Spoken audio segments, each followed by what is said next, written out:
Hey everyone. All right, that's it. We're starting the timer. Give me 1 second. Wrong button already. What a great start. Scripts, count, start, boom. Is it working? It is working. Beautiful. Whew. Okay, everyone.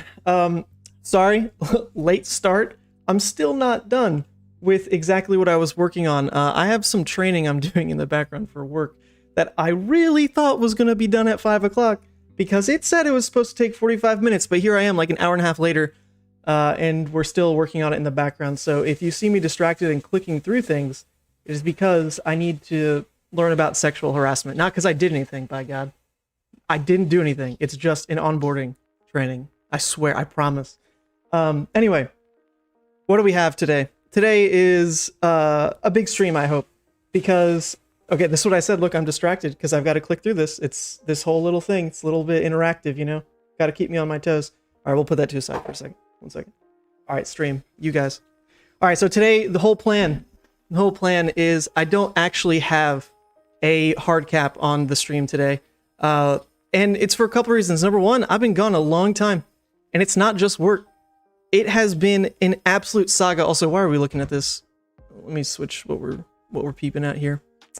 Let's just go. Let's just pull up Fab TCG. Flesh and Blood Dynasty. It's out now. Buy it, folks. All right. So look. Actually, no. We can do full screen. I am so bad at streaming. It's been forever. There we go. Okay. So to explain the stream today, I've been gone for weeks, and it really is not my job's fault. It is not FedEx's fault for once in my life. It is Southwest's fault. Southwest, I don't know if y'all heard about it. Maybe not all of you are aware of this airline at all. It's like a US-based airline, but Southwest just imploded. Like they're an airline company that normally services like a huge portion of the American flights. Like they are one of the big ones. And they've got a lot of perks. People love using them because there's no assigned seats. You kind of just like get what you get. There's no fees for checked bags. You know, it's a great airline for all that stuff. The staff tends to be pretty friendly. They're pretty upbeat and hip. Like I remember when I was a kid, you would, be on that incline going up in a plane, and the Southwest people would just dump peanuts down the aisle, and you would just kind of like mad grab and get what you could. It's like they're a good airline, right? Just putting it out there. But this winter, they imploded. Like something with their infrastructure, something with like them not being able to handle all the delays because of weather, but then the ripple effect of then their pilots, then their like employees, like no one could get coordinated correctly to actually catch up with the way the other airlines did, even though, yeah, the storm was bad. The infrastructure behind Southwest just like got destroyed, and they still haven't really recovered. So long story short, that's the background, right? That's the background. Made some comments about someone's feet again. Oh God, hold up. Yeah, they checked my Discord. That's what they did. That's a League of Levi inside joke. We don't need to go there.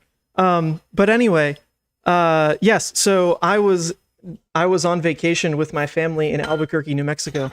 Which actually, if you see the beginning of this video, I left a little bit of breadcrumbs for you all. This video that's doing really well as well. Hexagore Levi slaps. It's the truth as well. We'll play some.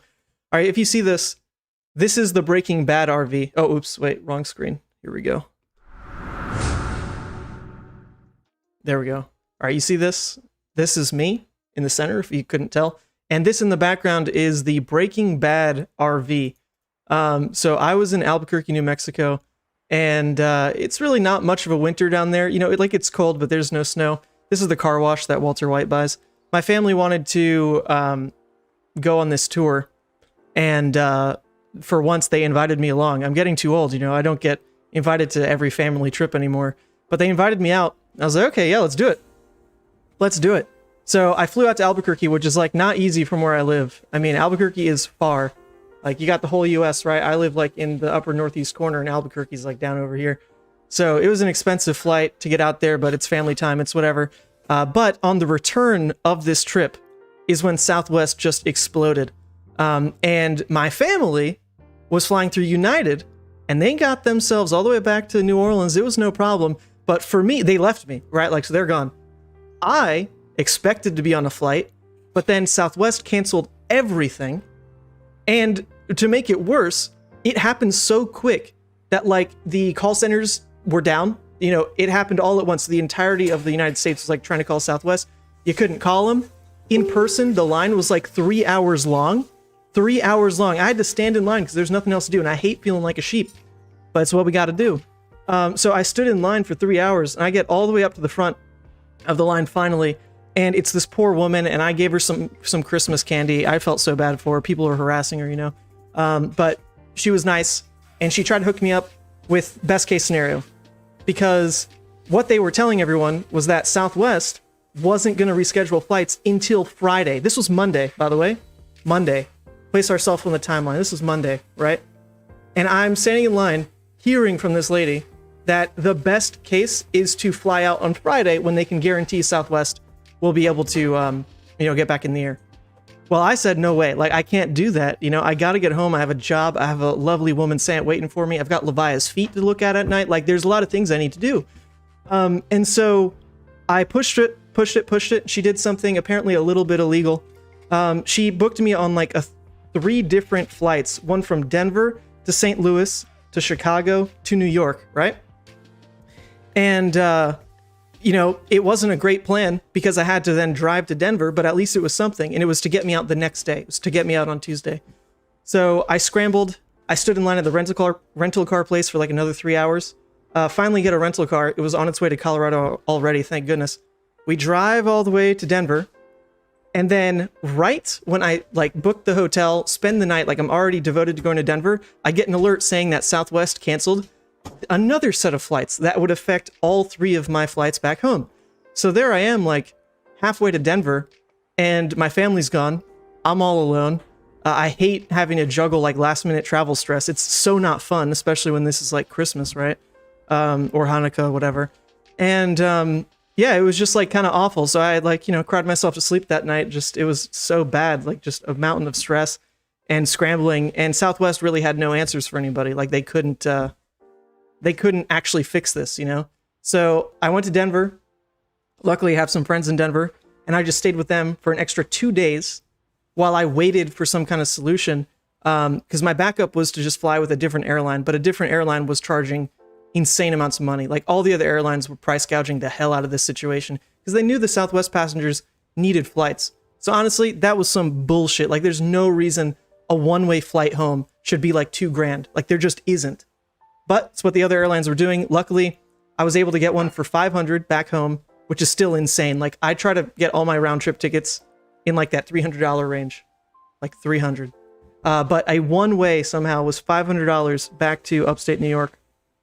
And I finally made it home yesterday night.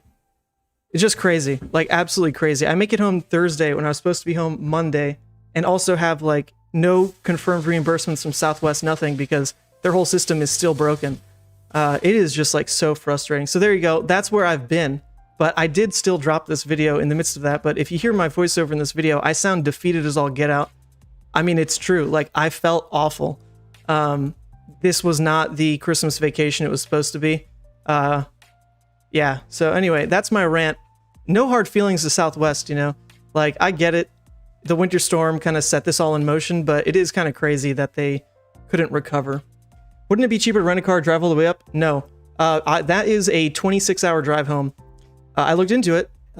Renting a car is... So when I rented a car from Albuquerque to Denver, it was like $200. And that was because of like the displacement fee. You have to drop it off somewhere else, right? Also just the cost per day. So in theory, if I could drive it all in one day, 26 hours, well, that's not possible, first of all, so never mind. If I could do it in 2 days, then it probably would have been still like a little bit more expensive than flying home. But I would have gotten home more on time. Do rental cars even let you drop off a car all the way from Albuquerque to upstate New York? Probably not, so I didn't really look into that. But anyway, that was some BS, but that's where I've been. So now we're back, and the plan really was to be back home this week and start consistently streaming.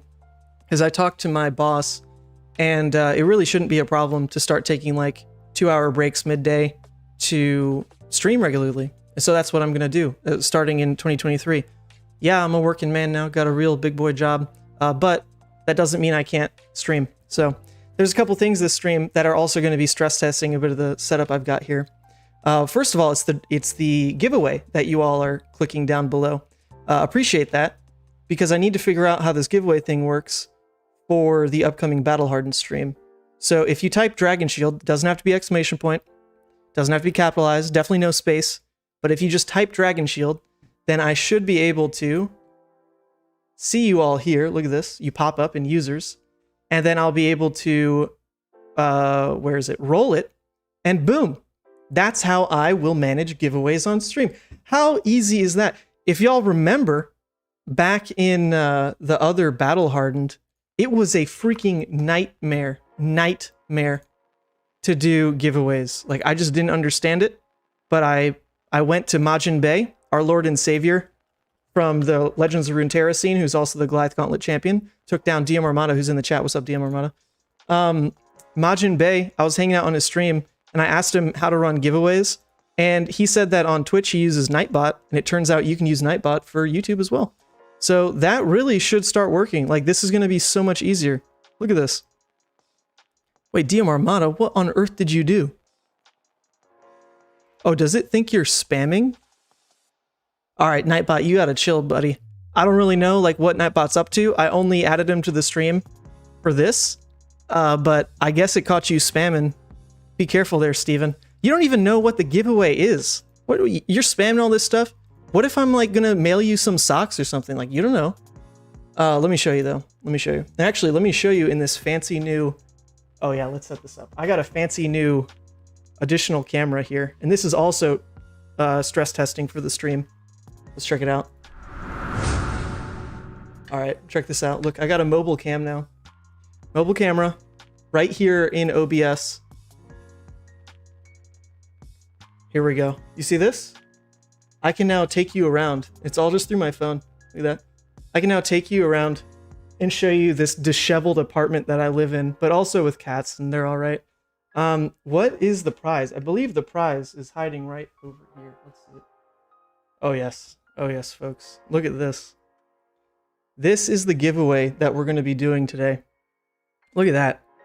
These are based on a artist proof that I paid for to have the actual artist behind Levia, Wisnu Tan, do. So Wisnu Tan, I hit him up at Worlds, and I was like, hey, could you draw me Blasmafet doing some kind of action, like, you know, Blasmafet in an action pose? What would it be if it was just up to you? And so he invented this whole scene here. So we have Blasmafet eating a bunch of people as they run away. Those are definitely Prism players as well, just by the way. So that's pretty awesome. Now, I can't sell these, and not like I really want to, but I can't sell these because it's not my art, and I don't have permission from Wisnu to resell it. But that's all right. We can give them away. I'm fine for that.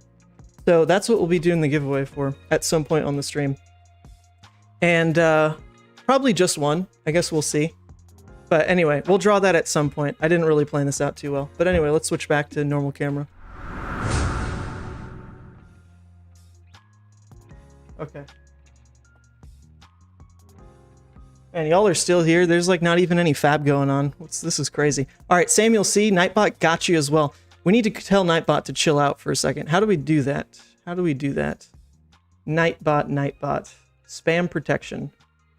Excess caps. Nope, we can turn that off. We can disable that. Excess emotes. Nope, that's fine. I'll allow emotes. Excess links. We can allow links. Actually, no, because that'll also block the those porn bots. So I guess we'll keep that. Excess symbols. Nah, sometimes funny copy pastas come through. All right, that should be fine now. Nightbot should chill at this point. You would love more socks, Steven? Yeah, those fab socks are great. I don't really know what to do with them, but LSS sent out some like the actual socks from the shitty Christmas present art. I just have them just sealed, I guess. Sealed? I mean, they didn't come sealed, but you know, with like the little staple thing on them. Have to turn off the capital limit. Okay. Here, let's see. I guess it wouldn't ban me, but how about you people try it in the chat? What got Steven banned? I think it was this. Here, copy and paste my thing. And see if it gets you banned. I hope it doesn't.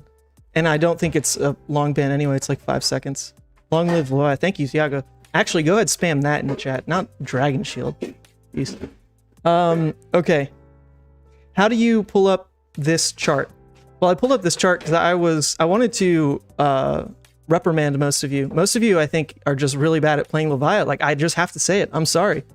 But I promise you, when I play Levia... Uh-oh. Oh god, where'd it go? No, where are my stats? Wait, this is... There. I swear, there's supposed to be stats here. Where'd they go? Is it linked to like the new Patreon or something? Okay, well, either way, I promise you, there's like normally a stats thing here on Talishar that tells you, click login with Patreon. Oh, let me take this off screen. Oh, but normally I am logged in with Patreon. Maybe it's because I didn't link to the new one yet.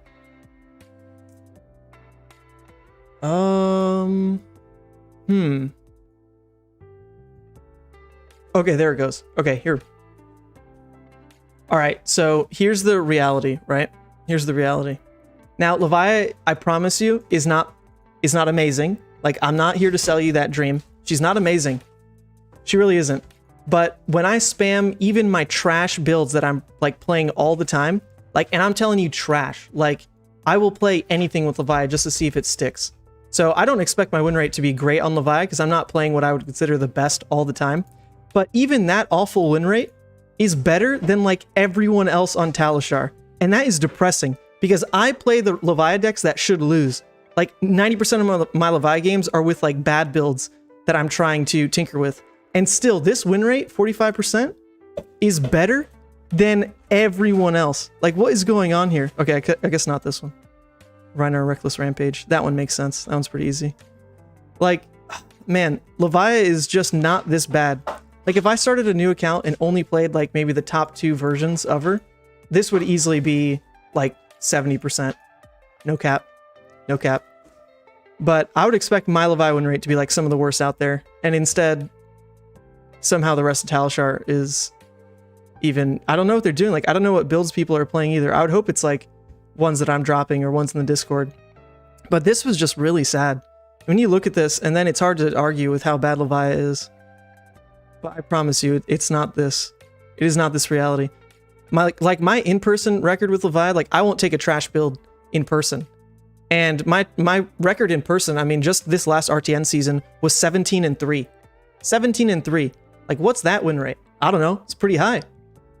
And that's because I'm taking what I would consider like the best Levia build every event I was going to. And I went 17-3. So that is like... Yeah, anyway. This stat sheet... Apart from this being like pretty depressing, the other thing it did was made more people start playing Bravo. And that is just sad. Like, I don't want people to be doing this. To be fair, like, Briar and Bravo look really good. But man, Bravo is just so boring. Leave that for like the one guy at your LGS, you know. Please don't jump on this bandwagon of Bravo. I do think he's pretty good though. Like, no cap. No cap, as they say. Sorry, I'm saying this because I was hanging out with children all vacation. Anyway, that was this thing that came out recently. Okay, man, this is actually, I didn't know it was 45%. I think in my head, I actually remembered it being this win rate. But that's not a win rate, that's play percentage. So I was about to go on this whole rant, like, yeah, I'm like hitting 60%. Just not true. That's unfortunate. That's unfortunate. Man. Okay, but I do promise you, it's because I'm playing, like, a lot of garbage. Wow, look at these win rates. All right, these are from all the Rock gameplay. Rock busted, Rock 90% win rate. Dromai, this is about right. I've been rocking Dromai. Freaking love Dromai. Dory, sure. That's all those Fi games I was putting in. Fi's boring as hell. But there they are. Viserai, okay, we have to delete this somehow. I'm not sure why Viserai even shows up as played. I've never touched that hero, I promise you. I promise you. Most degen thing in existence. Okay. What are we doing? Prism got LL, and you went to Bravo? That's interesting. You were a Prism player, and then you went to Bravo. Oh, maybe you weren't a Prism player. You just wanted to play Bravo now that Prism was gone. That makes sense. You just sent details for the shipment of sleeves. Okay, I can get to that not on stream. I'm at 80% win rate, not all competitive on Talishar, though. Hey, that's pretty darn good. See? That's the real OGs. That's a legal Levia member right there, and playing the good stuff. Anywhere, any hero can be good if built and played right. Yep, I would say. Brutes are unfortunately not that good right now. I don't think that's true at all. It's very hard to just make blanket statements of what's good or bad, because it is very meta dependent. Like your local meta can be like the best Dromai field ever because no one's playing Fi. But also everyone could be playing Fi, and then it's like, whoa, Dromai's awful. There's a lot of matchups in this game that are like that. And I don't think Levia is any different. Like, Levia doesn't want to see... well, it kind of depends on the build, right? But, like, full aggro Levia doesn't really want to see ult him. That one can be incredibly annoying because you don't really have anything to checkmate him just blocking out and ice reacting nonstop. But you also, with the aggro build, like, want to see Kano. Like, you can race the hell out of Kano, but if you're playing the Hexagore build, Kano's pretty darn tough. So... yeah, it's not even like hero statements. It's also based on what build you're playing. Been rocking a modified version of your Berserk list. Yeah, so I went back. Here, let's zoom this in. I went back and changed up how I was playing Berserk, because I've appreciated this card a bit more, like having played it a ton. Yeah, at first I really thought there's no way Berserk is like the reason you're gonna win games. It's just gonna be like, oh, my damage was already nuts. I already had the openings I had to keep my big hands, and Berserk just gave me like that extra cherry on top. But as I've played more and more Levia, Berserk has this interesting interaction where it's not even so much that you are, it's not even so much that like you're trying to gain value from Berserk, like draw multiple times with Berserk, but it's that you can change a non-6 in hand for hopefully a 6. So you're basically saying like, I'm going to pay 1 to cycle a card. I mean, that is if it hits. If it doesn't, that's bad. But what that lets you do is, like on a Blood Rush hand, all of a sudden if you had like another non-6, you don't have to like, oh, just block with that card. You can now just pay 1 tax on your Blood Rush turn to change this for a new 6. And that can line up in a bunch of different ways as well, especially with like Pulping and Wild Ride. You know, you don't really want to play those if you've got this extra non-6 in hand. You would normally want to block down with it, but then if you're blocking down with it, that's hurting the effectiveness of your aggro hands. So you can instead just say, okay, I'll turn the Berserk into hopefully a 6 so that I don't have to full block and lose my damage per turn and just keep going. So for that reason, it's actually been, yeah, I've actually quite enjoyed it more. But the other thing I did with this build is just look for more Go Again, because Pulping and Wild Ride was like, man, it was really not enough. And Art of War was the way I was trying to force more Go Again the first time. But Art of War, like I love Art of War, but for this build, it just wasn't quite as synergistic. So we moved back to Rouse the Ancients. And Rouse the Ancients in this build actually lets you put in Yellow Deadwood Rumblers. And Yellow Deadwood Rumblers have been an insane overperformer. Like, I cannot believe how good Yellow Deadwood feels with Berserk. It's like that extra draw discard piece that just adds like that little bit extra synergy to end your attack turn where you played Berserk that might reset your arsenal. Like Deadwood can do that. It's also a fine early play. It makes your Fi matchup better as well. And it lets you trigger Rouse just so easily. Because now, you know, most of your reds are going to be 6 attack. You've got your 1/7 attack in Hungering. And then your yellows can now be 7s with the Yellow Wrecker and Yellow Deadwood. So you can have a lot of hands where you play Rouse for 7 Go Again and you're revealing like, you know, even just a Pulping and like a Yellow Deadwood. And then all of a sudden you make that turn swing 13. And that can be pretty decent. You know, so like all those attacks just really work well alongside it. So I've enjoyed it. Like 3 Rouse with this extra pump of the Deadwoods really feels good. And you don't have to block that much with this build. Like if you're blocking, you're just not winning with this kind of build. And then I've also moved on to some different sideboard slots because 6s really are the consistency piece. Like you just need to build around 6s. I think we're actually at a point in the game where there's enough 6s to kind of build your sideboard like this. And I've been trying it. It's been feeling pretty decent, where now you're slotting in a bit of a flex slot here. Like, is this a Ranger matchup? Is this like a Ninja matchup? Then Command and Conquer is going to be pretty relevant. Is this Mechanologist or like Viserai or something? Then boom, Erase Face. Pretty good. Is this just kind of one of your, you need to value grind matchups, like any Guardians or Dromai or something? Then you can throw in the Cadaverous. And because you don't have that much blood debt in this build, it's just threatening Blood Rush like nonstop. So I've liked that. Like it actually works.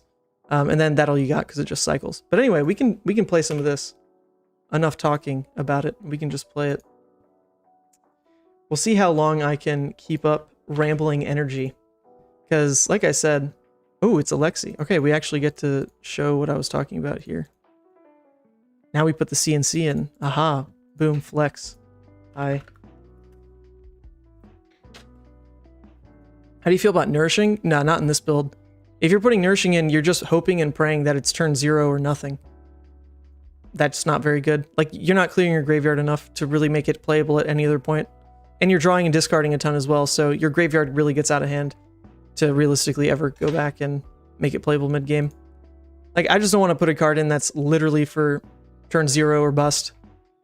And especially since in this deck, like if you're playing a heavy Blood Debt build, then you have the potential of, oh, my turn 0 actually couldn't do anything, so I'll just, you know, Arsenal pass, and then maybe your turn 2 has nourishing and you'll be fine. But in this build, you've always got something to play, so your graveyard isn't really realistically going to be empty from any other point other than turn 0. Even in this kind of hand, well, like I just said, there's always something to play, but it's not what came up here. So we'll go past just because we want to scare them off of arsenaling here. Not like we really can do anything. Here it comes. Fatigue shot in. Okay, well, we can get dumb greedy now. We could roll scabs, try to hit, and then go claw to force these cards out. If you roll a 1, though, then Skull Crushers is gone, which is pretty awful. Pretty awful. But I'm here for it. Let's do it. We rolled a 4. This is beautiful. So now we swing Berserk. Claw. There's also a chance that these are like 2 blocks or non-blocks. Alright, here we go. Gonna start with a Berserk and Arsenal. Okay. So they actually had enough defense there. Put this there. Okay, CNC. Well, we have 2 non-blocks, which is a little rough. Because ideally, we just could try to buy back some tempo with CNC. Block 2, CNC, go into a fresh turn, potentially 5-card Berserk. See what happens. Searing Shot for 4. This is really not the biggest deal. It's just damage, which we would hope to outvalue as the game goes on anyway.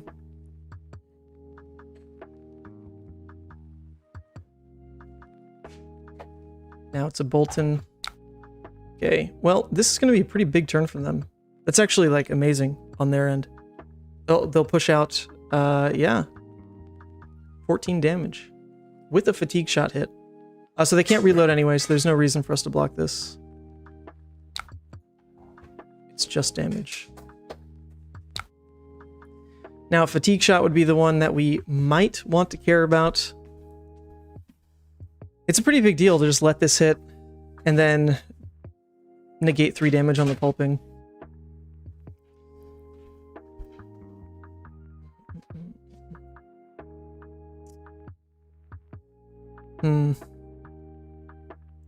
One too many non-blocks for this kind of hand. What we could try to do, it's incredibly greedy to do it now, but we could try to go Wrecker into Crown, open this up so that our turn can be pulping into CNC, but then that relies a lot on pulping not discarding CNC. That'd be a lot of pressure to bite back and buy us into a big hand. Because if we only block this here, our turn is just CNC. We could roll for Claw, I guess.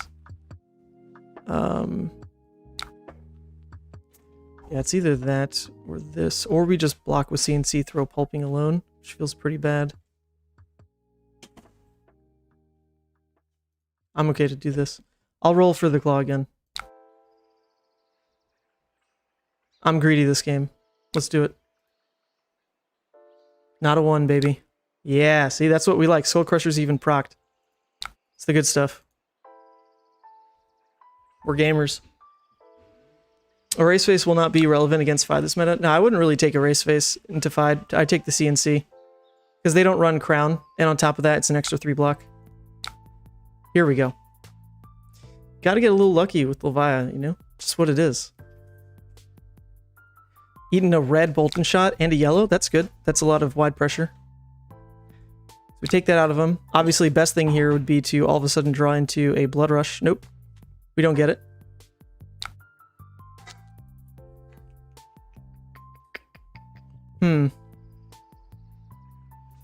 Yeah, so our turn's just going to be to return with the 7 here. So, do we care about... I think we can just discard, I guess. Yeah.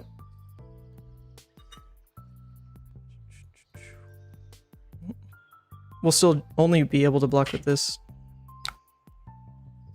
Oh, it's 5 still. Yeesh.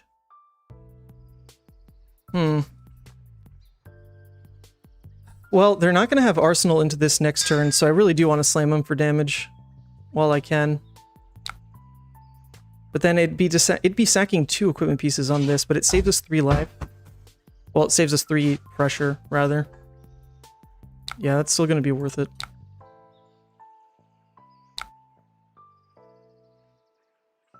Best turn would be swing big here, but I am okay with a Hungering for 7. Especially since we don't have any blood debt that it could hit. It's just a 2-card 7. Not awful. Yeah, at this point, there is a lot of Bolton shots down. Not like we really need to count on their resources. Like, this will be a fast game in the end. It's really going to be, do they have their pop-off turn? Do we have ours? What's the interaction look like? Okay, well, this is actually like a kind of unfortunate scenario. Berserks don't stack because it's a replacement effect. So that normally means that we want to cycle out of Berserk either the crown on this one, draw a new card, or we just use the Berserk as our pitch card. So that's probably what we'll end up doing. We'll just Berserk and Blood Rush, paying off this Berserk, and then we'll know we'll at least keep a yellow. So we will let this hit. It's not that big a deal. It's free damage for them.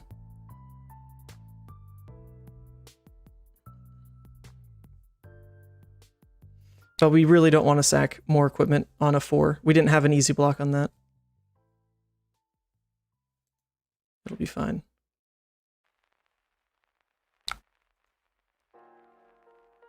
Because it's in theory a bit of a dead card as well. Okay, so we're going to pay this. See how much damage we can deal. Hopefully a lot, but it's not perfect because we're not starting with a blue. Also, we don't know if this will draw. It did. Okay, so it drew the Bare Fangs. Still not perfect. This is still not perfect. Unfortunate.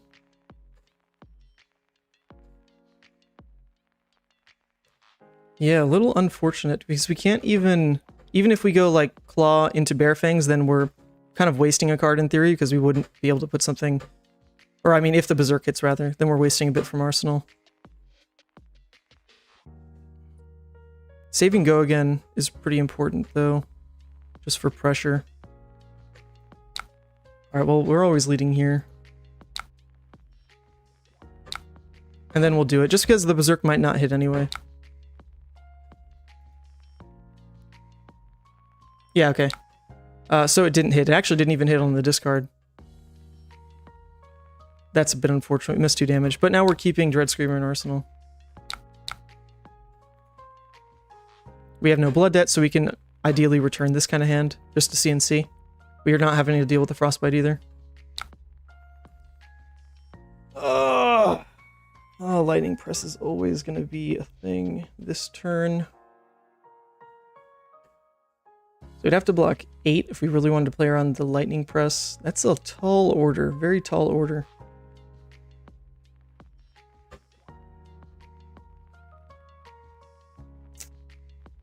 Yeah, it's not going to be...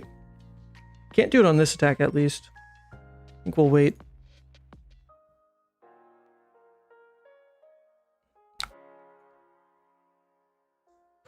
Yeah, because that wasn't threatening to break Carrion Husk anyway, even if you pressed it out.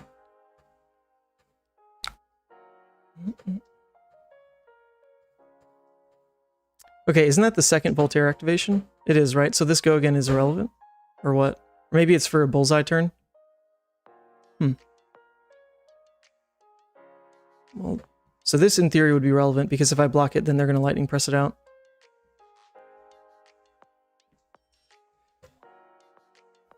Yeah, a bit of a tough situation. Because they chose Go again for this. Like, it's always going to be that last endless shot, or endless arrow coming through this turn.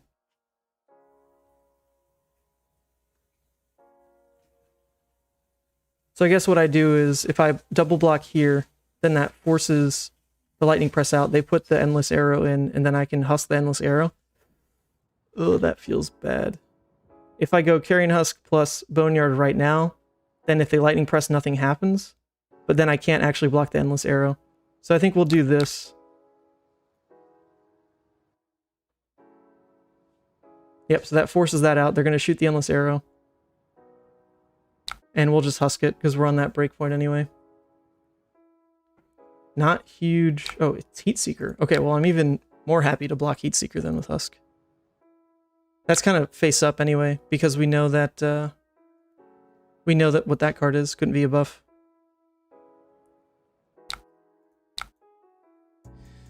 Alright, come on, CNC. Do some magic. Put him in a tough spot, please.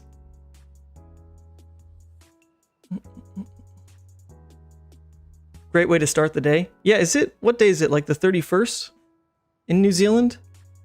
It can't be the 1st, right? That's like too far in the future. Not possible.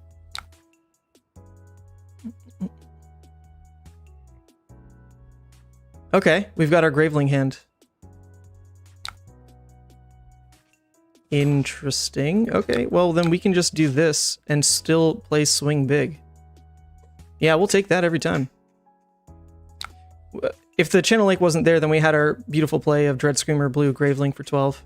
Not gonna happen. But that's okay. We'll still throw this for 8.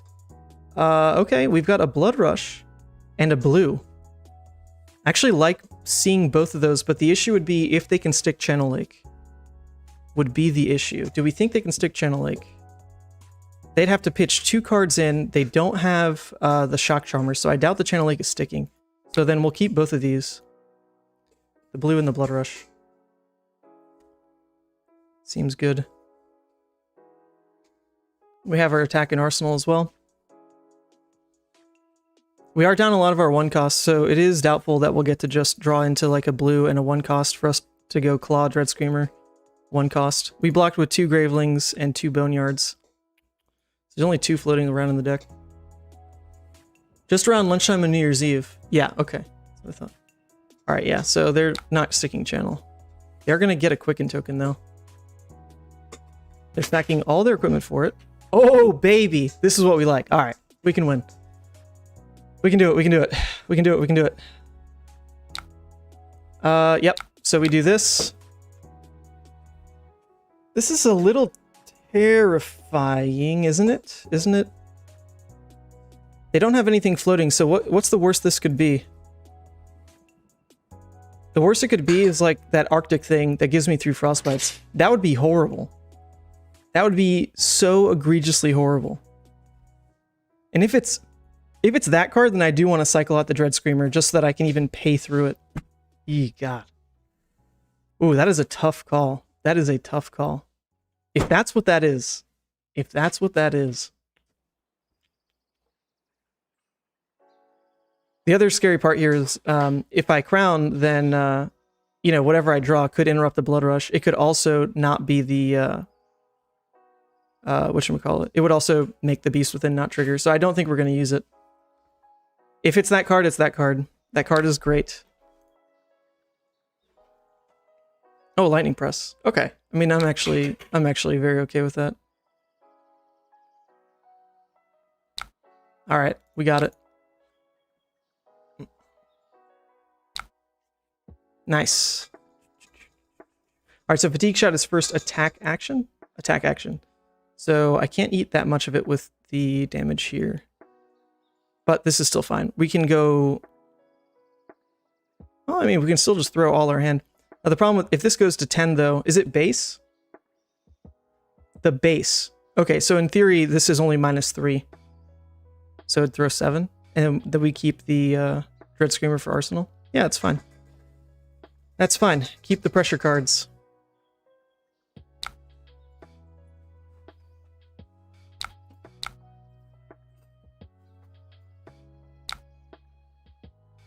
All right, Bear Fangs, don't miss this time, all right? Please, please don't miss this time. Oh, actually, you know what? It would have been better to not swing Claw and just go Dread Bear Fangs, because that would actually present lethal itself. Yeah, didn't even count. Missed. Tear limb from limb. Alright, so it actually wouldn't have presented lethal then, anyway.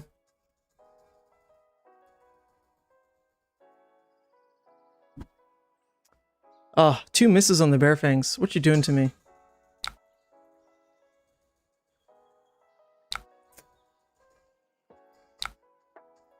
Oh boy. Alright. We're not going to have much of a say with this hand. It just is what it is. It just is what it is. Well, I doubt they can deal 10 damage. They would if they use Bullseye. And if that happens, I mean, we are just in trouble. Because really all we can afford to do is start paying with Deadwood Rumbler. Oh, this is going to be bad. Yeah, if they've got another arrow here, it's pretty much over.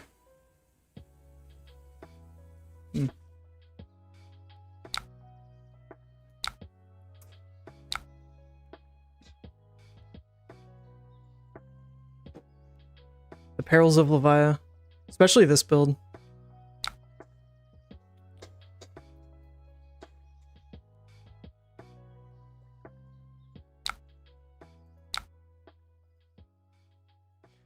Please only be 3 attack. I literally can't. Oh, okay. What was, is that a yellow? Discard. Okay, so I'll discard.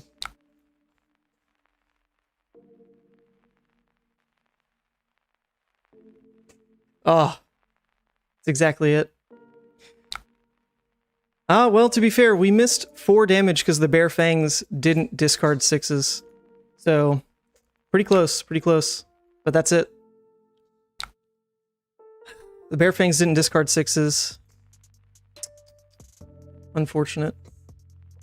Alright, GG's opponent. We tried. Yeah, that is the issue with so many non-blocks. I wonder... The Carrion Husk play was kind of forced because that was just the turn it was going to be broken no matter what. So using it on the Heat Seeker ended up being better. We didn't know they were going to play the Heat Seeker, but that does deny him a card. So I wonder then on that first Endless Arrow, if sacking an equipment there, just so that they didn't throw an extra 5 damage, would have been worth enough. Because we use this on a Fatigue Shot later. Maybe that would have been the difference, because the Fatigue Shot, in a way, would block 2 and then the 3 damage that came through. So 5 damage difference versus blocking Endless Arrow, also 5 damage. Then they don't have Endless Arrow the next turn, but it didn't really do much on the next turn because they ended with the Heat Seeker. I don't know, that's interesting. If I recorded that, I would have gone back. Alright. I'm down to play again. Close.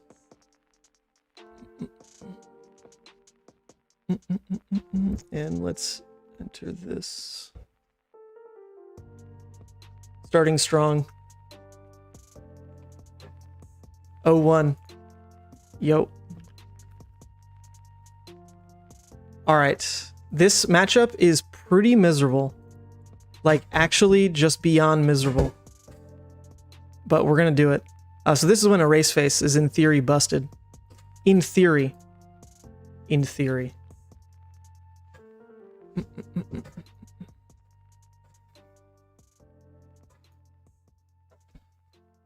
What happened to Hexagore? Oh, nothing. I really like Hexagore. We're just not playing it right now.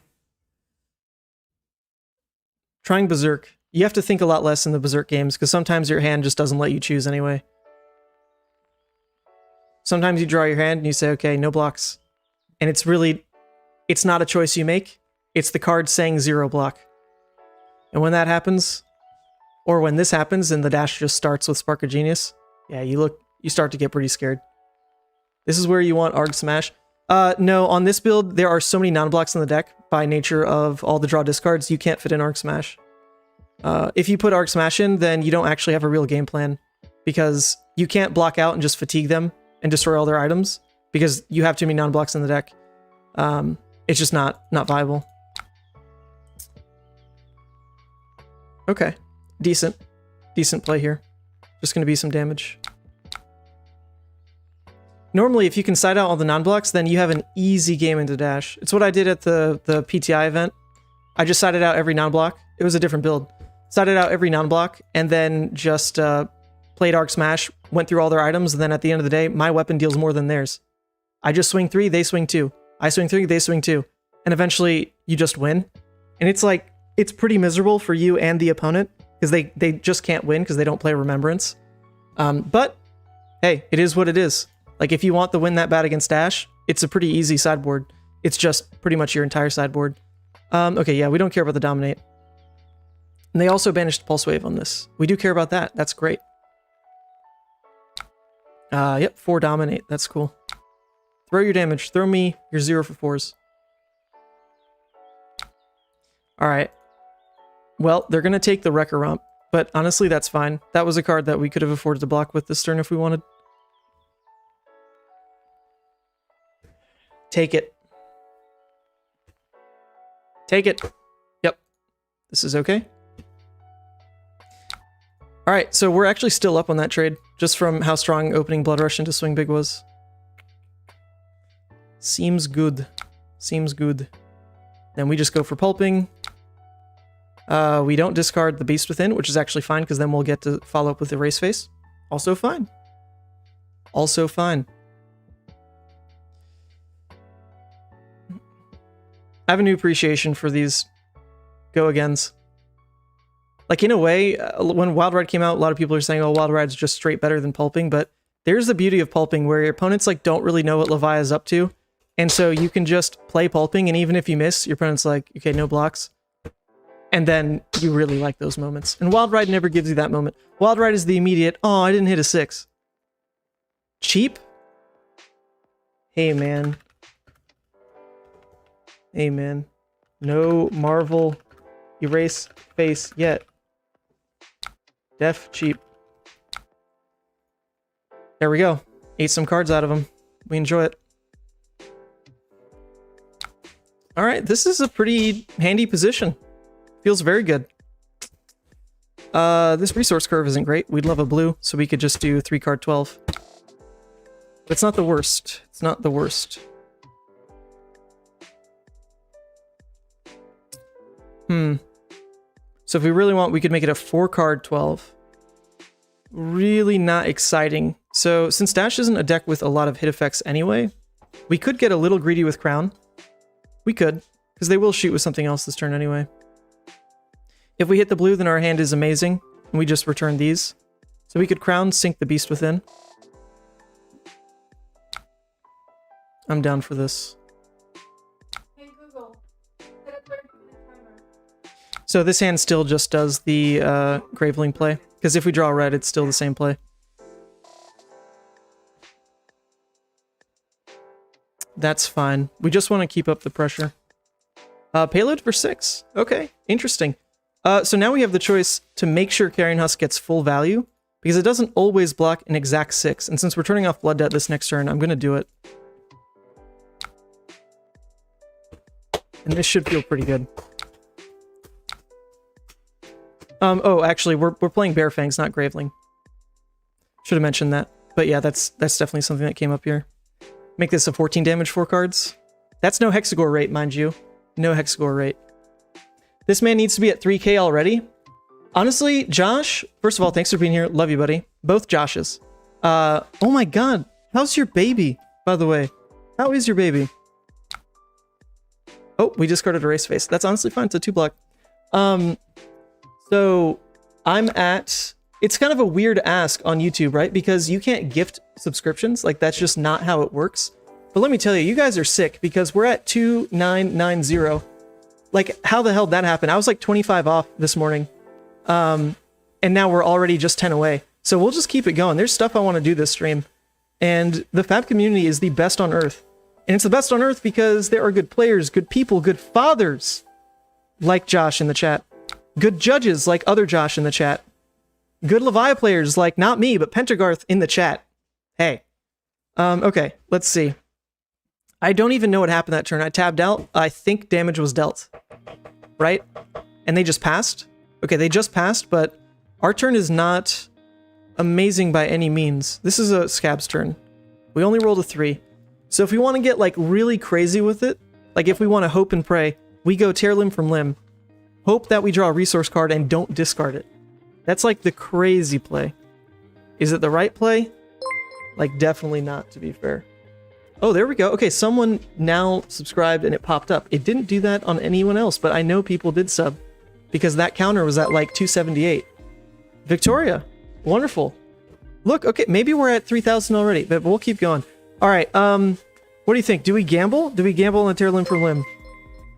Oh, now we got a bunch of people joining the league. What just happened here? Okay, maybe you can give subscriptions because look at this raid. Shoot. I don't want to just give up the game. Like, if tear limb for limb doesn't hit, then all we're doing is swinging claw. That is awful. So I think we'll just go for max damage, which in theory is bare fangs, but we also want to turn off blood debt, so it's actually a bit of the same if we just hunt a hungering slaughter beast. So I think we'll do that. Let's go ahead, play this out for 7, because it saves us the blood debt damage. We can arsenal the bare fangs. Keep a blue in hand for next turn. All right. Double tear. We like this. This is fine now. We keep this hand. Not like we have much of a choice. We could block with the Boneyard, to be fair. The crazy play is more fun. The crazy play actually would have worked because the next card we drew was red Boneyard. So in theory, if we drew red Boneyard, didn't discard it, then we could come in for 12. It actually would have functioned.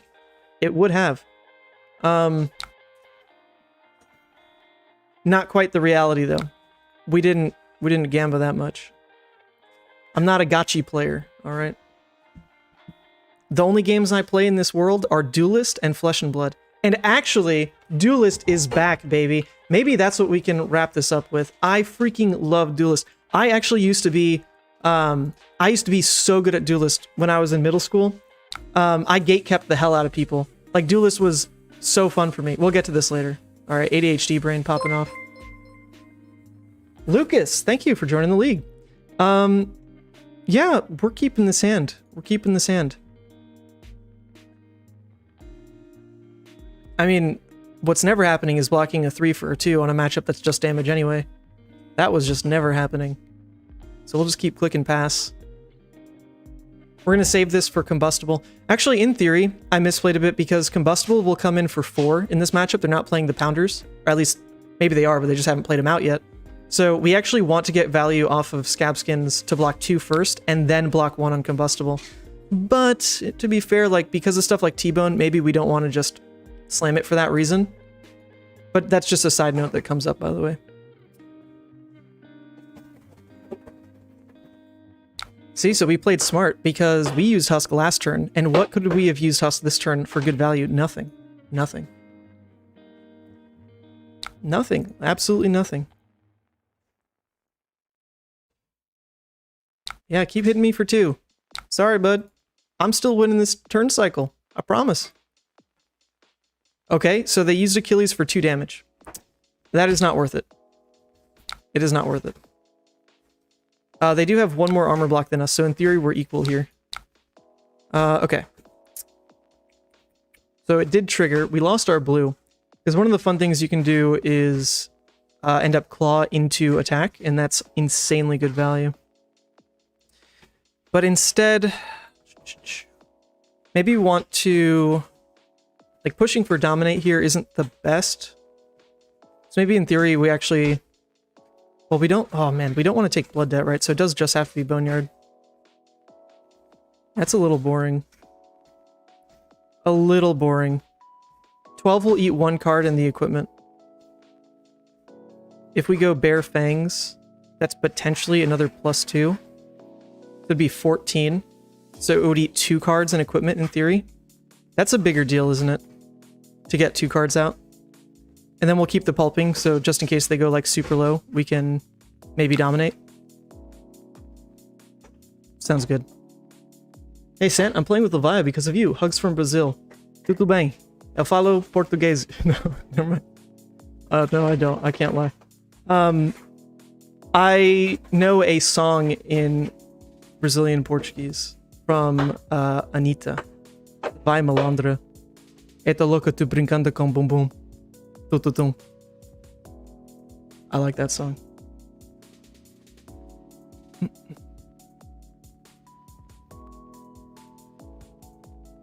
It's so funny when people get salty and say stuff like, you have no skill, it's all look. Well, duh, that's what makes it fun. It's just high roll.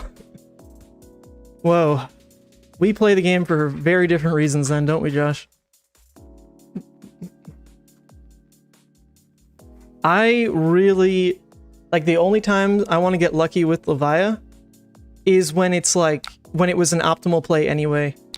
You know, when like, oh, they didn't pressure me, I get to roll scabs. You know, those kind of situations. That's when it feels really good. Oh, baby. Ooh. If they don't show lethal this turn. If they don't show lethal this turn. It's over. It's over. Well, that's not lethal, but let's see. If they then follow up with the payload card, it'd be 6. We'd be at 3. We could block Berserk in this and live at 1. Alright, no blocks.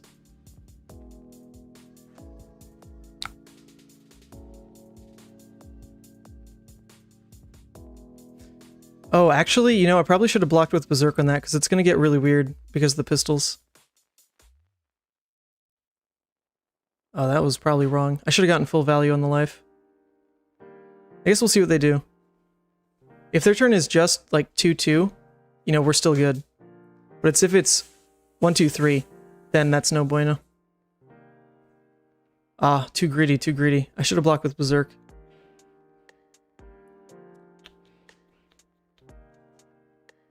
We'll see.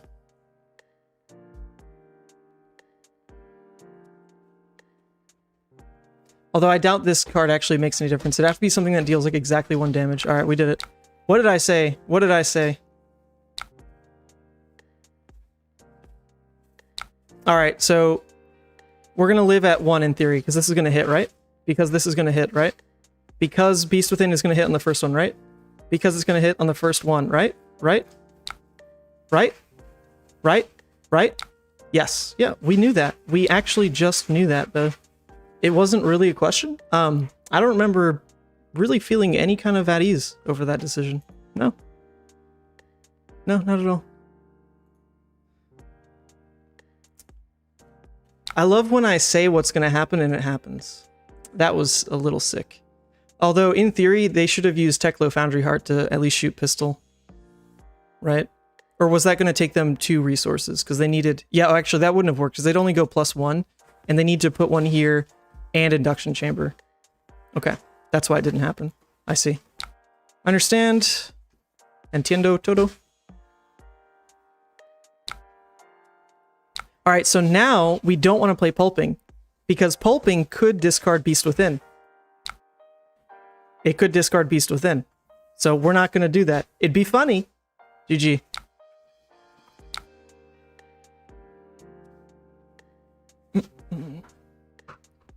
¿Hablas español en serio? Sí, hablo un poco de español. Un poco, un poco. Mi madre es de Argentina, mi papá es de Puerto Rico. Entonces sí hablo un poco con mi familia, pero nada más. Eleanor, in CC I'll play the best play in Blitz. I don't really care. Wait, Josh, are you... Oh, I thought you were the judge, Josh. That's Josh Scott, isn't it? Not Josh Bartlett. So you're a different Josh than I thought. Still respect you, buddy. But that is good to know that Josh Scott, the judge, like the head judge, doesn't play KO. That's a refreshing feeling. Okay, now we're 1-1. Gotta remember all these names. Okay, so now that there's more viewers, let's give you guys a refresher on what the giveaway is today. So there's the giveaway happening.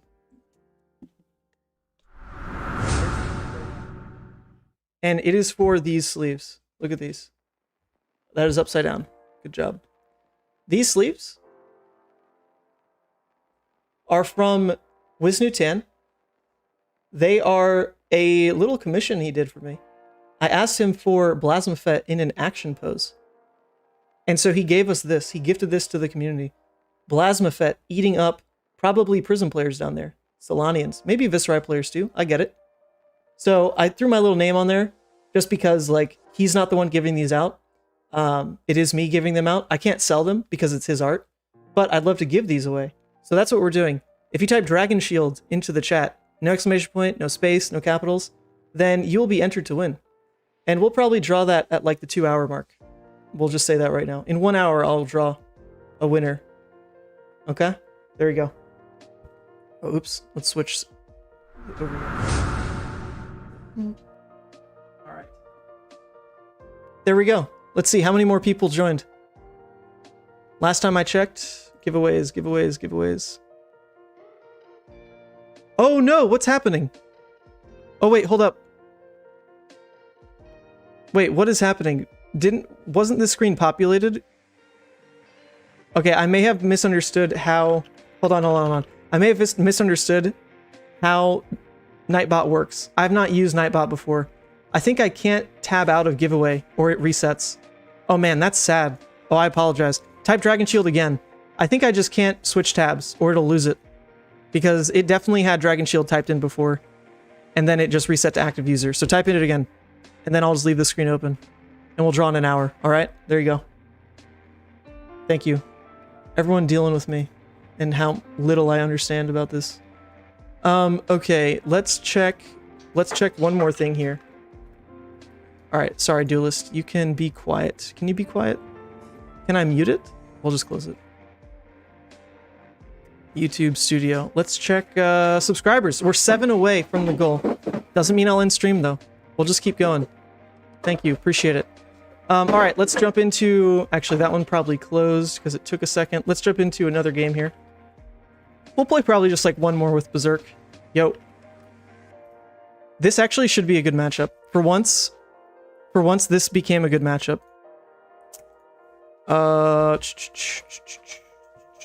There we go. Now, the only thing that sucks is like red Mauvrian Skies. We can't really block that one. But for the most part, you should just kind of eat it.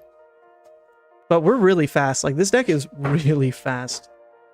Do we even want Skull Crushers? It's an aggro matchup, so I'm inclined to say Gamblers. But normally the way these work is you use both of these to block a 4 hit effect. Then you use this plus a card to block a 4. This is just one more option to do that, so I don't think we need it. I guess what this does is protects against an early red Shrill. An early red Shrill really throws us. So I think we'll do that. Yeah, let's do it. Just for the early red Shrill. Hey, good night, Pendergarth. If you win, I'll let you know. Did you enter? I'll let you know in the Legal Levia if you do. You don't have to be active. But if you're not active, it is going to be a bit tough. Like, I don't know how to get in touch. But we'll just remember who it is. And then there will be future streams. Okay, we're one resource card off. Oh, they're going to give us a bit of a mulligan. Don't mind if we do. Yes, you can take those cards. Yes, we can draw blue. Why not? Why not? I guess the why not is because they create 2 rune chants in the bank and dealt 1 damage. But what that means for us is now we can pop off with Blood Rush. We really don't want to pay the Berserk tax on a 4-card hand, so we're just going to use the Berserk as the pitch card. Not fantastic. Not fantastic. Not fantastic at all, but at least, you know, it's a decent turn 2 in a way. I think we're going to save the Erase Face as well. Because they're, well, no, because they're already blocked on with 1 card, right? What does that tell us?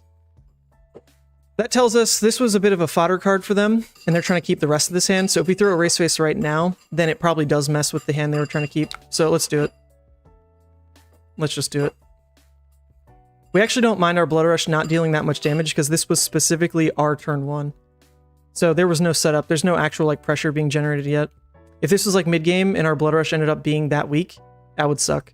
But as a going second play, this is free damage and interaction, so we don't mind it. We don't mind it. What's up, Jotrick? Yo! How are you doing, my friend? How are you doing? What's up on your end? I understand we're both in the shuffling of jobs business at the moment. And Jotrick joined the channel. Spam those emotes, Jotrick. You know you got some. You got some right now. Look at all these wonderful emotes. I added some too. Beautiful. Congrats on the future 3K. Who knows, maybe we're there already. See, okay, so this is what I'm talking about. We ate a red Shrill, because they were obviously trying to keep, like, the Mauvrian style hand. So they shouldn't have blocked on the claw there. That's there's no reason for them to do that anyway, honestly. And we're short a resource card again to make this turn any good, but we can at least wild ride. Yeah, okay. Not bad. See? Look what we did. That's a yellow Mavrian, and then the cards they blocked with were the blue and the Shrill, so we just ate a huge turn out of them. We always take the 2 here. And let's go wild ride. Keep up the pressure.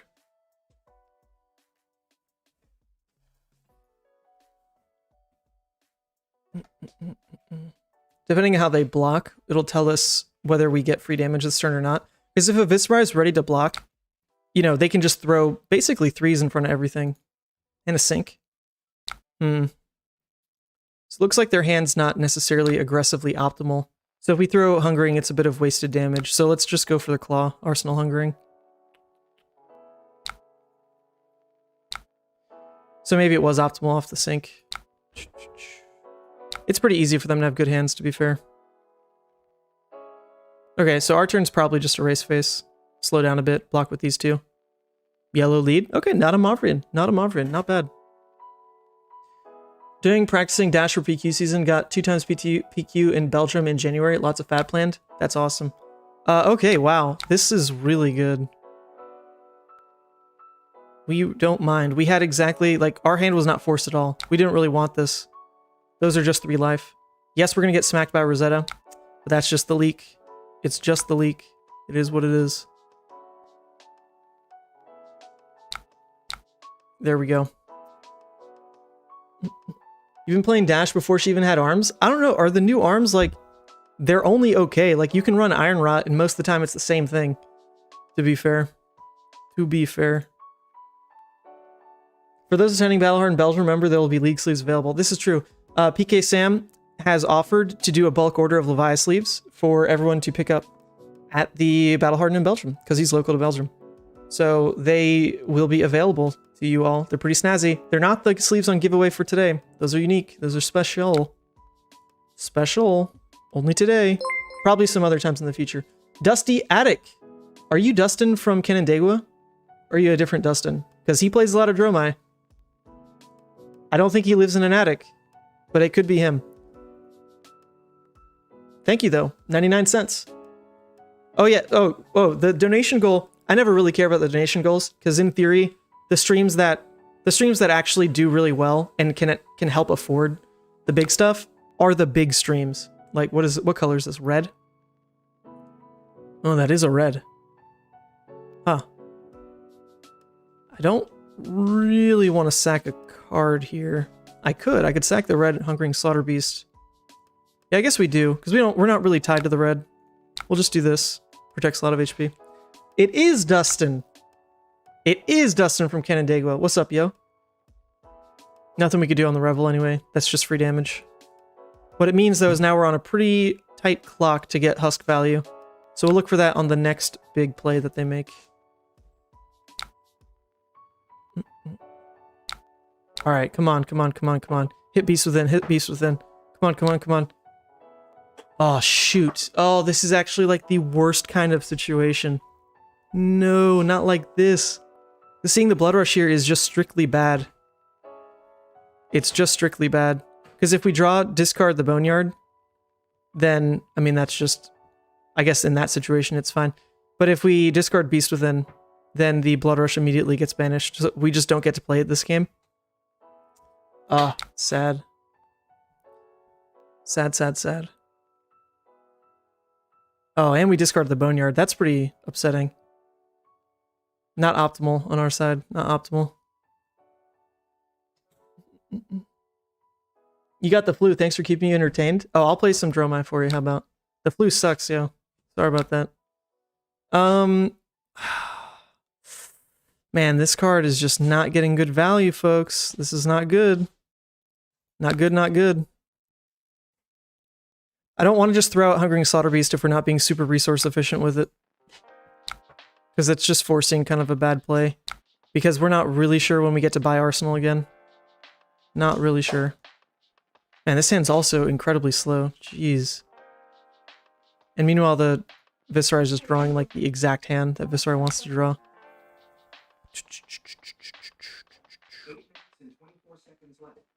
Okay, well, our turn is just return Hungering Slaughter Beast, Arsenal, Graveling. So we'll just block like this. They throw 5 damage at us. Pretty terrifying. Pretty terrifying. Alright, come on. Maybe I guess we could have rolled Scabs there to see if we threw a Hungering. We're actually in such a bad spot because of just low pressure start. Like the Go-Again's only... They didn't actually line up with the resource curve we wanted. That was a bit rough. That Blood Rush was fine though. Blood Rush was fine. But we just know that we're only playing with that last Blood Rush copy because we had to bottom the other one. So I guess maybe in theory the better play was just leave the Blood Rush there. Because in the off chance we discard Boneyard, then that means Blood Rush is at least the next stand. Because if we put it to the bottom, it's not being seen this game. If we leave it on top and Beast Within discards it, we're not seeing it this game. So actually, yeah, that was probably better. Just leave it. Just leave it. And it's going to be what it's going to be. It's not Hexagore yet. We're getting there. Oh, we love to see this. Yes. Give me that Revel. Oh, no blue. No blue.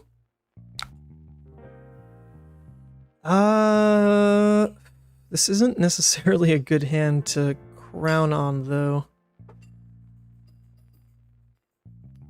I guess we can just husk, but then protecting this also isn't that exciting. But we're at such a tight life total, we should just husk it and move on.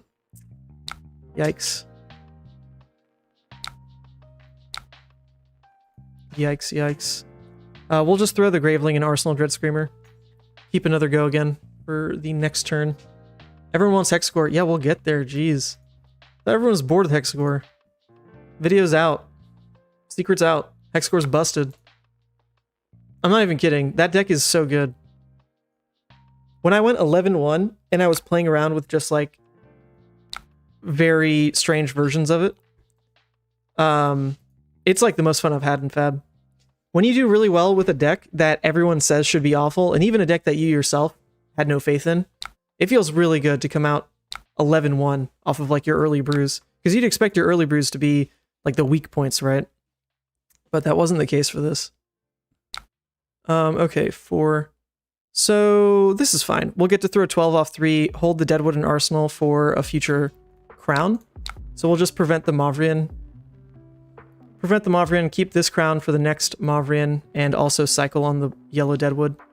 And return 12 off 3. That's fine. It's getting pretty tight though. Getting pretty tight. I can't do anything against late game arcane damage. They've only got one more Revel though. So that's at least good news. Oh, we're also at a lot of Blood Dead already. Interesting. And they've got good D-reacts. Okay. Alright, 7 Blood Debt. Give me Blasmafet. Give me Blasmafet. Give me Blasmafet. Please. They're blocking with Tunic and Creepers. Okay, so their hand must be insane, because they expect the game to be really short right now. That's terrifying. Oh, would you know it? They just keep having the same cards, basically. Okay, well, that is a random card at least. If it's a Revel, I pretty much just lose. This hand also sucks. We can pretend we get a go again, I guess, because we're going to crown on the Rosetta for the most part. We could draw a Blood Rush here. That'd always be nice. Let's do it. Give me Blood Rush, please. Yeah, okay, so we need to do this because our hand is just completely Scabs reliant otherwise. So we need to at least give ourselves the option of drawing a go again here. Which we don't draw. Oh god. Alright, it's literally Scabs and Prey. This is awful. But hey, let's hit a 6. We rolled a 6. What'd I say? Jesus Lord almighty, Woo! Man, that was crazy! We got it now. Like, this is actually insane. We can use all 6 action points and Skullcrusher's procs. Alright, ridiculous. Just ridiculous, actually. Sheesh, Levia busted! Well, that's it from Skippy! Sorry, boy. Hate to put you down like this. This ain't right. Oh, babe. Oh, come together. Come together for me. Levia. You don't disappoint. Was this supposed to deal 6? I don't think so. Not on this turn. Bro, not on this turn. Are you kidding me? Are you kidding me? Jesus Christ. GG, Skippy. And that's why you should never play Viserai. Trash deck. Can't beat Levia. Like, just don't play that hero, for the love of God. Alright, that was hype. That was hype. That's how you win with Levia. I think every game should just boil down to decision points like that. What a great world to live in, if that was the case. Okay, Vroom Vroom Levia, that I apparently can't pronounce. You showed your worth. This deck, this is like, you want to play Hyrule Levia, baby. This is the build that just gives you opportunities for success. I'll drop the link. I really like how the sideboard changed to be these flex 6s rather than trying to scale down against Guardian. Because dang, if you're against Guardian, just like, I mean, you're hard pressed to win that matchup through every single hit effects. You just have to hope and pray that your armor eats 2 of the big ones and you just win out on damage otherwise. Or just roll 6s. So there's that. May I try my Lexi against you? I just played against a Lexi, so I'm not really looking for that matchup right now. But I will play some Hexagore right now. Alright, so the change to this Hexagore build, I was toying around, and I really hated the blue base. I even said it in the video, that like the blue base is just ass. Oh, what's up? Someone subscribed. Alright, let's check. Let's check. Are we there? Are we at 3K? This thing doesn't actually update exactly right. It's like a little delayed. This thing on the bottom right. Alright, we're at 2,995. 5 more. What was I saying? Oh, yes, Hexagore. Hexagore. So like I even said in the video, the blue base was just so god-awful. Like, just awful. And fixing it is really what's going to make this deck good.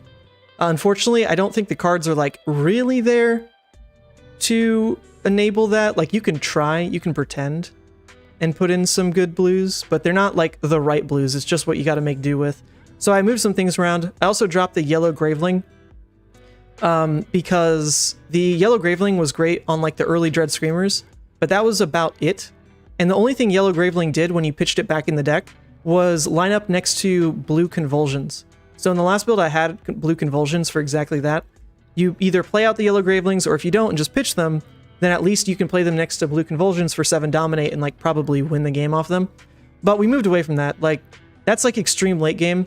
And honestly, extreme late game, I'd rather just keep up with the Howl loop and the Deep Rooted Evil loop. So we moved instead to blue Unworldly and yellow Dreads, because those keep up the Deep Rooted part of the game plan. So instead of Graveling Convulsions, we've swapped back to Deep Rooted Dread. And it's been okay. It's been okay. But here's how you know that I'm really going to win every PQ I go to with Levia, and that's because of this. Let me show you guys a little something. Oh, can I do my items? Is that how it works? No. Because look what happened. I found 3 promo Scar for a Scar. I did it. Big shout out to the community. Everyone memed on me. They're like, man, your price is dumb. You can't get them for that. Someone literally PM'd me and was like, I sold a singular Scar for a Scar for 800, so good luck getting 3. Like, blah, blah, blah. No, sir. I got connections at this point. So we did. We picked up 3 Scar for Scar. All my Christmas money. But what it means is I'm just guaranteed to win every Levia game, I'm pretty sure. Like, that's just what's going to happen moving forward. So, awesome. Awesome. Let's play. Wrong tab. Right tab. Other formats? It's not the right format. Classic. Construct. Competitive CC. Oh yeah, we're competitive. We're absolutely competitive. Levia players don't care about the meta, otherwise we wouldn't play her. This is true. There's never going to be a meta that's actually right for Levia, because Levia's biggest problem is just self-kills. It is honestly so little to do with what your opponent's doing, because you as the Levia player, especially a seasoned Levia player, you have game plans for everything. Like, you're building your deck, you're sideboarding your deck to beat every matchup. The one thing that's going to screw you is your own... Oh, private? Oh, shoot. Hold up. Public. The one thing you're going to lose to is your own just fumbles. Like, I promise you. I have the game plan for Bravo. Played the matchup a billion times. I know exactly what to do to win it. What happens when I lose it is something just didn't go right. Like, something in my game plan didn't line up. It's not that I got outplayed. It's not like, oh my god, they pummeled the crippling. Like, no, that's so telegraphed. Like, if you're playing the Bravo matchup, you need a plan to beat those kind of things. And I have the plan to beat those kind of things. In fact, if you want to see, like, the best Levia game ever recorded in the history of Flesh and Blood, promise you, by the way, this is fact. This is fact. This one right here. I've plugged this game before, but it really is, like, so good. Yo, good luck, have fun. All right, this matchup's actually awful because Intimidate is, like, Intimidate early game, just, it slows your damage down so much. So much, but we're doing it. Yes. Yeah. Streaming right now. Go sub. I need 5 more for 3K. Yeah, we'll go first. I plugged this game a ton because I really think it's like one of the best games I've ever played. And if you want to see like Mega Brain play, it's quite literally this game. This is the PTI event in Denver. It's Levia versus Bravo. And this dude is Edward Knight. This is the guy who's like constantly challenging Kale McCreath for best Bravo. This dude only plays Bravo, like nothing but Bravo. And boy, oh boy, is he the kind of guy that's like, man, I never lose to Levia. Impossible. Impossible to lose to Levia, brother. And then I won. So if you want to see that game, it is insanely good. Oh, we're busted. We opened Deep Rooted Evil. It's not fair. But in all truth, I really like Edward. He's a very good player. And it is very fun to play these kind of games where you know the game, you know your game plan exactly, and he knows his game plan exactly.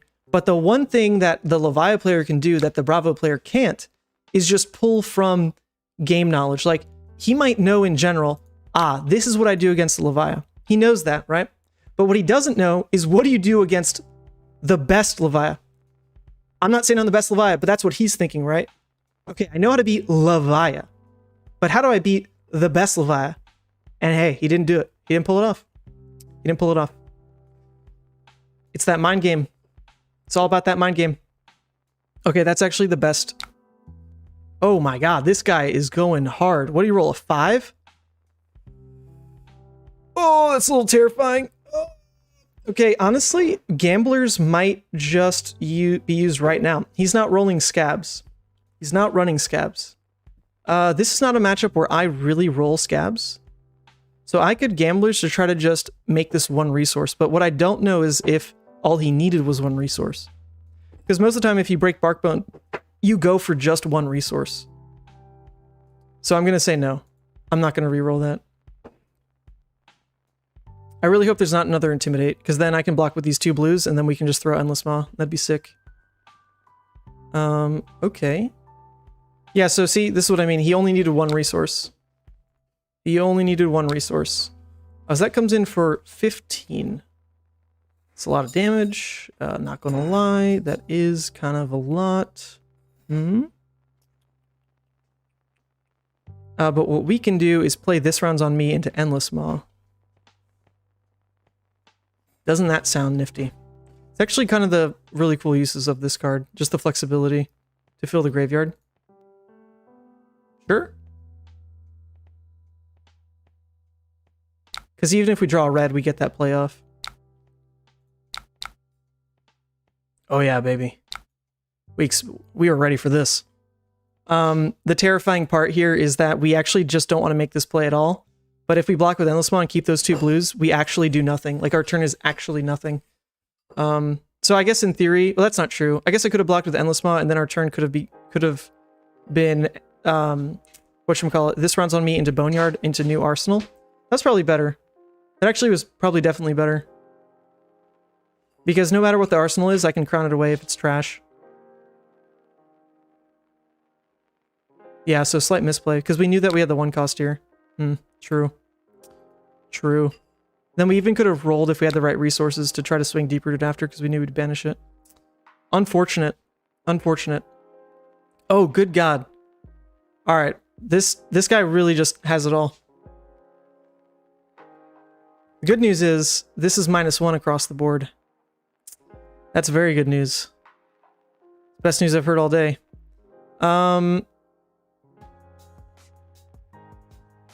Yep, well, in theory, we can block with both of those, because then our turn still Scar Boneyard. If we keep the blue, then we can go Scar, Boneyard, Deep-Rooted, in theory. If we hit, I guess at that point we could even swing Hexagore. So yeah, we want to try to keep the blue. So just because there might be other intims coming, we should do this. The other thing you can do early against this kind of hand is Crown to get a new card in hand to try to play around like barragings. But we really want the Boneyard. We really do want the Boneyard. So I think we just have to do this because we don't know if more intims are coming. But either way, our hand will function. If it gets intimed away, we'll just eat a lot of damage.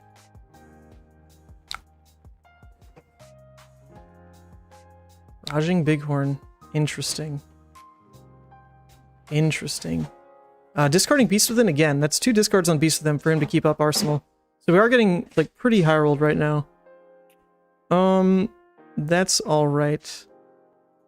We could do this just to take 5 so that we go to 18. Carrion Husk will for sure then eat a full 6 because it's just always going to come up. So I think we're fine with that. That way we can't just like take it, die to a Reckless Swing or something. Or not die, but get Carrion Husk used by Reckless Swing. Alright, Scar for Scar. Pull through, baby. Please. I need this. Yo, Brad, thank you for joining. No! Why? Scabs, this would have been your moment. Scabs, you don't understand. Oh, someone else joined as well. That's probably, who knows, like maybe 3K right now. We'll check. Oh, alright, here's the reality. We really don't have many moments to roll Scabs. Like, we don't. The game has been accelerated to an insane clock because this dude has really just drawn the freaking nuts. This is the time for Scabs to be nuts. Because if it hit, then we're able to go Boneyard into Hexagore, into Arsenal, Hungering. I just don't think we win if we're this slow. There we go. Someone says agreed. I don't know if you're agreeing with me. So I shouldn't think of her as a competitive hero? Yeah, no. That's... Wait. How did I... Wait, hold on a second. I thought I was going to be at... Wait, how did I miscount blood debt that bad? I thought we were already at 3 blood debt. I could have sworn. Oh, so now swinging Hex actually feels pretty bad. And actually, to be fair, putting Gamblers in could have made it another miss. We could have only banished 1. Whatever.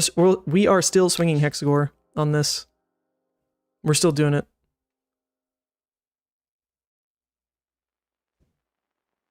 Just 2 self-damage? Easy.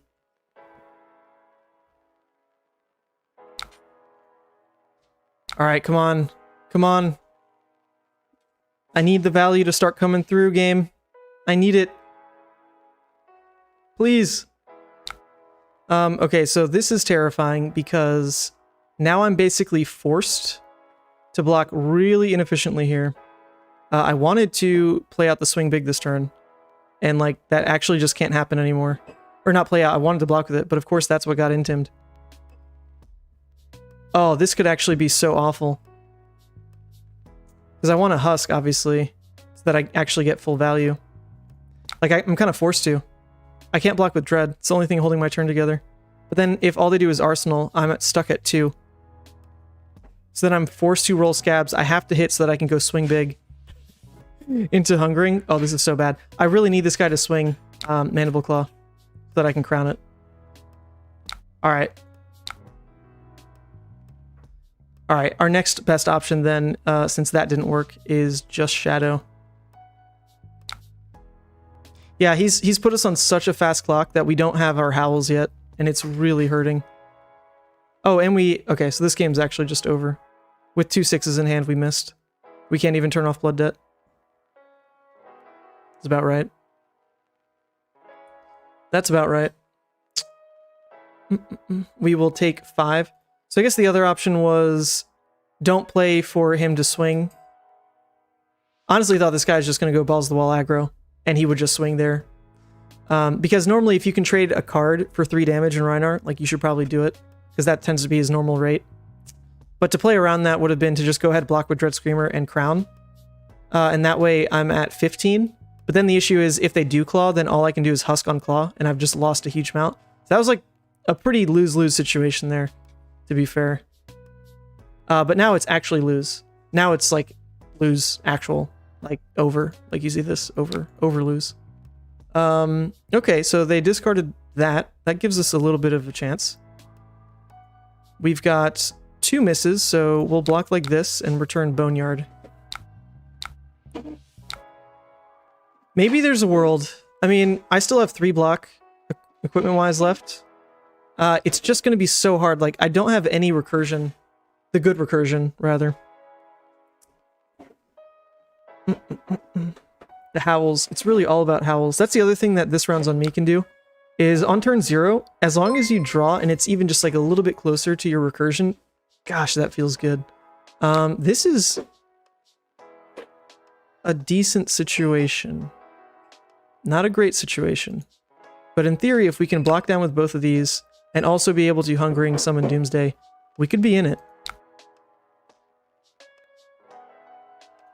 Okay, which Intim? Please hit this or this. Please, for the love of God. Please, please, please. Don't hit my blockers. Don't hit my blockers. Don't hit my blockers. Okay, not bad. Not bad, not bad. So this is the one we don't need. We don't need the Soul Harvest. If we want to be really... If we want to really try to play around this, the best way to be Crown, Hungering, draw a new one. Then on next Intim, we could Doomsday to make sure that the dude stays and he wouldn't be able to kill it. So I think we'll do that.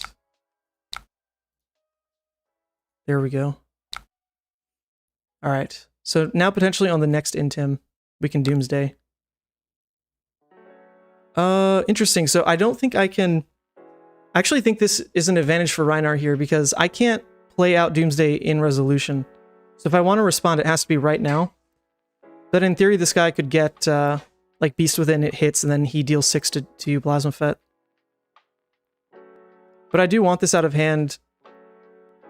Actually, does it change anything whether it's in hand or not? No, because if there's going to be an Intim, then if it Intims this, that's better for me.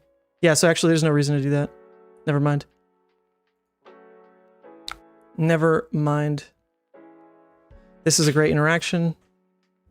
Discarded Savage Swing. Savage Swing was discarded, yeah, so that's probably the card that was already in hand, because there's no reason for him to search that. So that's a little okay, because he likely searched, like, the Beast Within or something, right? Or like a Skullcrack. So I think this is still fine. We'll let these things go.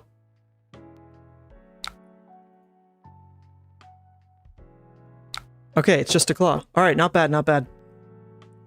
The issue, though, is we really can't use this hand the way it was meant to be used. We needed this to get intimed, not the Wrecker. Because we can't really turn off Blood Debt if we don't play this out. That's terrifying. Oh, this is so bad. We have to eat this. We have to roll scabs. We have to hit a 6. There's a lot of musts in this kind of turn. Come on, baby. Oh, no. Okay, well, best we got then is just throw 9. Arsenal Epot. That's all we can do. Very unfortunate. Please, please, please. Okay, it's a bad turn out of them. Bad turn out of them. Maybe they kill Blasmfet and we buy ourselves some room again. Please, please, please. Oh, this is good.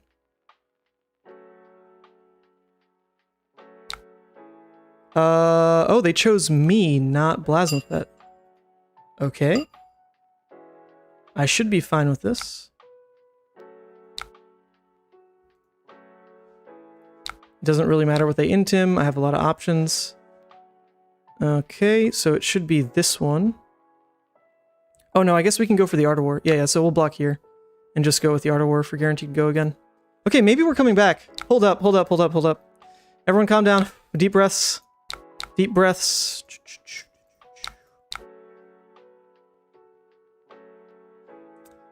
Interesting. Alright, how's this graveyard looking? 1, 2, 3, 4 misses. You should have hit the ally. Yes, this guy's correct. Okay, so here's the crazy play. Here's the crazy play. If I scabs roll, then I can play out Epot, crack Epot for Howl. Sheesh.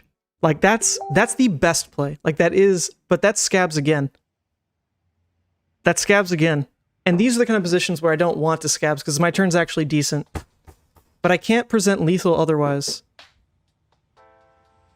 All I can do is 12. And I'm at 4. So, like, I need to be able to present lethal. It has to. Roll to 6. We are too good at this game, folks. We are just a little too good. So that actually changes everything. Because now we can crack this for Hexagore. So, yeah, I think we're just a little busted.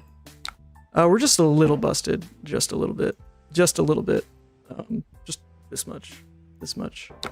Maybe Levia is, like, finally giving me the juice. Like, after all these years. After all these years. She's finally like, you know what, Ethan? I hella respect you, buddy. You put up with a lot of shit. And we can banish Howl. And we can banish Howl. Alright, we're back in the game. We've done it. We have done it. What ends up losing us the game, though, is the fact that there's 1, 2, 3, 4 misses in here. That would lose us the game, wouldn't it? So, it's not really over. It's not really over. I'm not going to roll scabs again. Now that's got to be wrong. But the reality is, we also just hit here and we lose. We only have the 2 hits. So maybe we should scabs again. Okay, well, we're forced. Alright. We're really good at this game, actually. Just consistently one of the best players. Must be. So now what we want to do is... Well, we actually can't clear the graveyard again. We could Blasphemfet, banish the Ghostly, keep Endless Maw in Arsenal. We could also pitch both of these for Deep Rooted. Issue being that still doesn't actually fix the graveyard because we're going to be at 3 misses on next turn. Alright, we'll attack with Blasphemfet. Banish the Ghostly. If we die, we die. We have a bunch of Unworldlies in our deck for this exact reason. Which we didn't draw.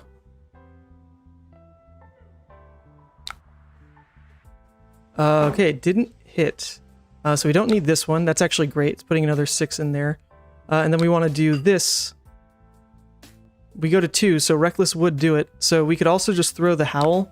That puts another miss in there, though. But like, in theory, our turn is 12. In theory. The Howl doesn't do anything in hand. I think we just have to play it this way. It's more likely they have Reckless in this build, I think. It also protects us, in theory, from just dying to a Pulping Dominate, because he does have one more of those as well. I think we'll just do this, honestly. Just do it, just do it. Oh, what's up, Marios? Marios, I'm doing very well. I think we hit 3K. Like, I'm not sure. We're checking in and out. But this went, oh my god. Oh, never mind, folks. What's up? We did it. At an hour 38, I was ready to go to midnight. Like, honestly, the plan was made. The girlfriend was already mad. Like, everything was in order. Everything was in order. You hear that, Sandra? 3,000. Do the confetti. Well, I know you had a plan. I shouldn't have a plan. Okay. Sorry, this game. Gotta focus on this. Is it GG? Holy! Praise be. Praise be. Alright. This is quite a showcase. You too. Good game. Thank you. Should have hit the ally. Yeah, well, to be fair, we actually had options because at that point we had Deep Rooted Evil and Hexagore available. So the ally never really was like the free 6 damage because we always had those rats open as well. But yes, you should kill Blasphemfet at some point because he's a bit of an ultimatum, right? All right, GG's opponent. Is your girlfriend also tired of hearing about Fab? She constantly tells me, constantly. She's like lying on the couch, we're like watching TV, maybe like cooking or something. She'll look over at the Levia wall and just get pissed. Like, and I know she doesn't have to say anything. I just know she's pissed. And every once in a while when she does point it out, I do feel bad because look at this. It is, I mean, it is massive, right? Like, there's the whole banner. There's this. Normally that's lit up, but the cat's unplugged it and I haven't fixed it yet. There's that. There's the fab table, which is in the process of just other things. That's her over there. The cat's over here. That's the top of my head. That's me. This is you guys. Look, say hi, everyone. Man, this is the problem. It's not Twitch, so you can't just spam like, hey, guys. This is the setup. All right. How cool is that? So you know the function of this little thing? It's hooked up. Actually, let's do a test real quick, because I do need to figure this out before... the battle host. So let's do a little test. You guys are my guinea pigs. I'm going to enable audio on this. And then I'm going to mute my own audio. Let's see if we hear it. All right. Test, test. How does this sound? I can't hear what you hear. But in theory, you're hearing from this microphone right here. So the plan is, at the battle hardens, I'm going to go hop up, and be like, yo, hey, you. That's a sick deck. You right there. Yeah. Who is that? Josh Bartlett. That's a sick deck. Let's go check it out. Mid battle harden. And then we pop this down, and they do a little bit of a Yu-Gi-Oh deck tech. They're like, yo, hey, what's up? What's up, boys? We got this one, little Taco Bell grease on it. You know how it is? That's the plan. So can you hear it? The sound is worse, but it's good. Well, I mean, it's the best I can do. You see this?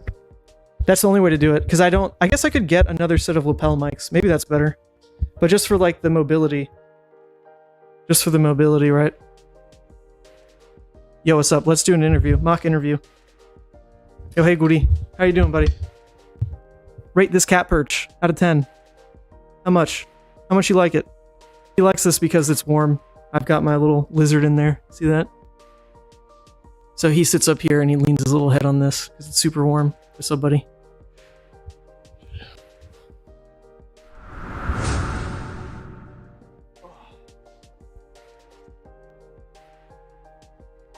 Okay. Yee. All right. That's 3,000 subs, everyone. Thank you so much. Man, I really wasn't sure if that was going to work because, you know, like I said, you can't gift subscribers. So maybe this was all for moot. Like, maybe everyone tuning in was just already a League of Levia fan. And then what? Let's see. What else did I have planned for today? I mean, we can definitely play more Hexagore Levia, right? That's pretty cool. I hear that's pretty cool. Here, let's drop it in. Nope. Someone sniped that queue. All right, let's drop in this one. Yo. All right, this matchup is actually awful. This is a very rough one. You do have a lot of blocking capabilities in the deck, but your graveyard can get just like a little bit too big for you to actually flip high value turn after turn, because you have to block a lot. Like, it's really not up to you when to block versus this matchup. You don't mind blocking, but the issue becomes if your graveyard's not in the spot you want it to be, you can't really pivot. That's just like another factor that you have to consider. We can add a few defense reactions instead of the scars. Let's go for them sinks. And call it good.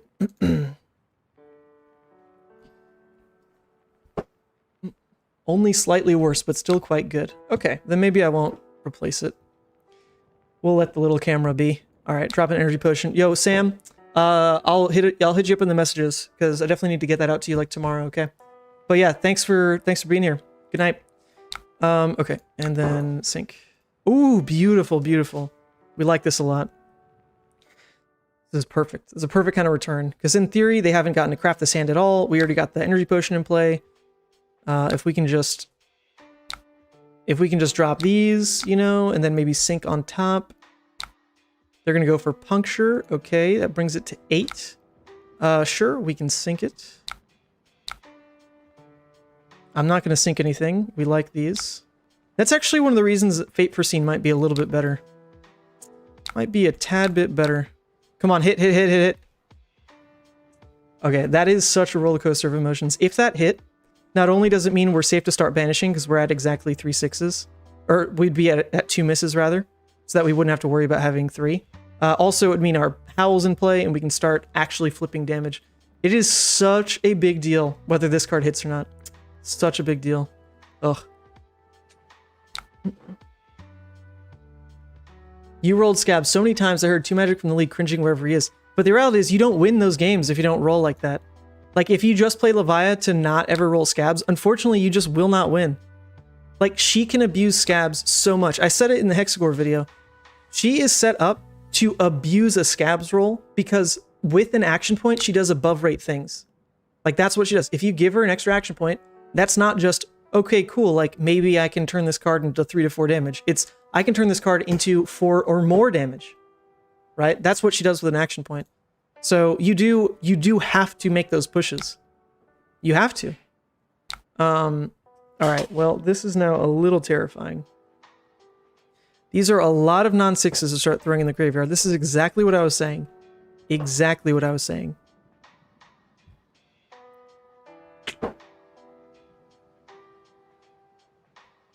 Yeah, this is rough. Because ideally, Dread Screamer is more valuable, but if I block with 3 non-6s, then, like, there's no way the Dread Screamer in Arsenal is good. So it should be these, and then I hold the Red Unworldly in Arsenal. Because I need a 3-card hand to make this function, so we do it. If that's a twinning, it's not the biggest deal, because we don't really care about this card. We can block with it.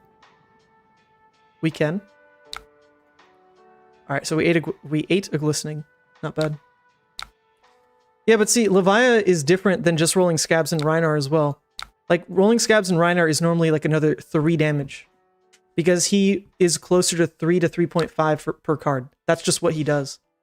In Levia, it's way better than that. Oh god, another Glistening? Okay, if we can tank through this turn, this should feel pretty good. The only problem is we now want to keep this, because we want to return 11. We want to try to make this our pivot. Because there's nothing we can really do otherwise. I mean, we could, like, throw the whole hand in front of it. That feels pretty bad.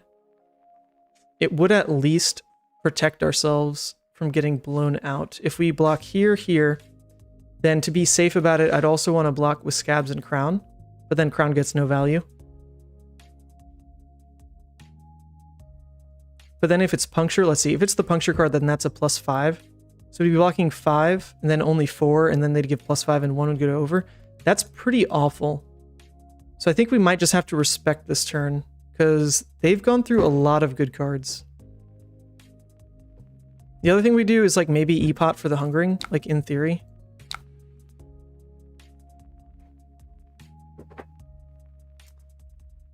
We might even do that, to be honest, just to throw some kind of pressure. That seems slightly viable. Just as we wait through all of these. Oh shoot, I meant to block with this. Oh my god. But I actually meant to block with this, because I wasn't doing anything with it. Well, I guess now I'm forced into the E-Pot play. I wasn't even committed to that, I was just thinking about it. In a way, though, I hope they get, like, insanely greedy and crack Courage. If they do that... Okay, they didn't do that. Well, now we are forced into this. We hit... Okay, out of all that, we hit, like, the only 6s, almost. Uh-oh. Uh-oh.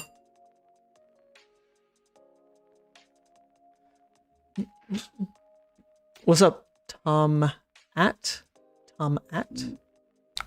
You should do a video on Scab's stats for Levi and how people should lose their fear of rolling to actually play it to their full potential. I mean, it's actually not something I want to tell a lot of people, because I think most people would still play it wrong. Like, I mean, that's fair. To make a video explaining it correctly would be its own unique thing. It would. Because you don't just play Levia, I'm going to roll Scabs every turn, I'm going to roll Scabs every turn. That's just absolutely awful. The math. Oh, it's 2 Magic.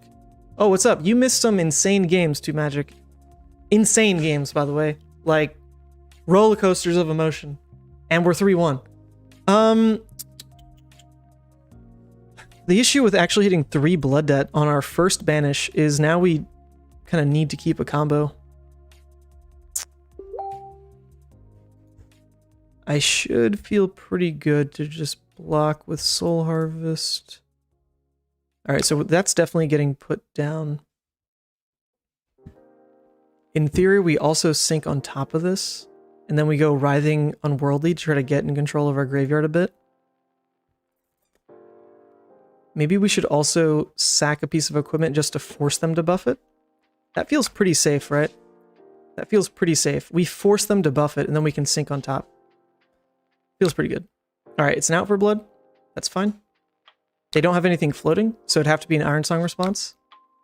We don't want it to be an Iron Song response. It could be. I really hope that's it. They drop an E-Pot. That's a good hand from them. That's a very good hand from them. But we are still ahead, and we're ramping up our engine. We have one Howl in play. We just need to get in control of our graveyard. We hit the Howl. That's okay, but like, look at this graveyard. That is literally 1, 2, 3, 4, 5, 6, 7 misses. That's awful. That's exactly what I said about this matchup. We also just got insanely unlucky on like the first 9 banishes of the game, hitting all the blood debt. Like, the only thing we can do to really salvage this is just keep drawing on worldlies. That's it. That is it. Well, we drew another one. That's a good start. That is a good start. Like, ideally, we'll keep this full hand. It's not the best rate. Oh, actually, no. The Dread Screamer could hit go again from the Writhing, I guess. So, no, we don't keep the full hand. We just keep for Unworldly Dread. 3 card 9. Not great yet, but we don't want to be dumb about it. Yeah, we don't want to be dumb about it. Iron Song? I mean, okay, that's just 3 damage. If they crack Refraction, sure. They do.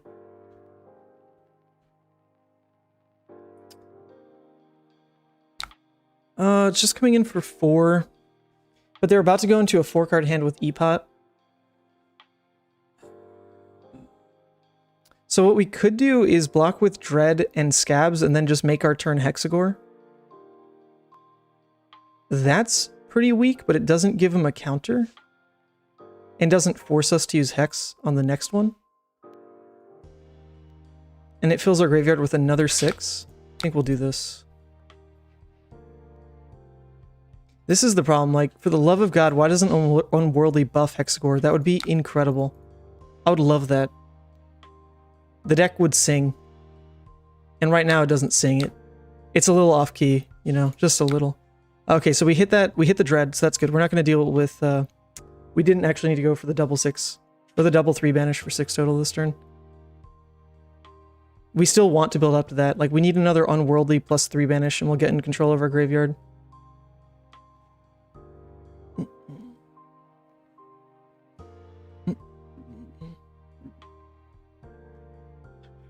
The dice rolling sounded like a banshee scream and you just had to be here.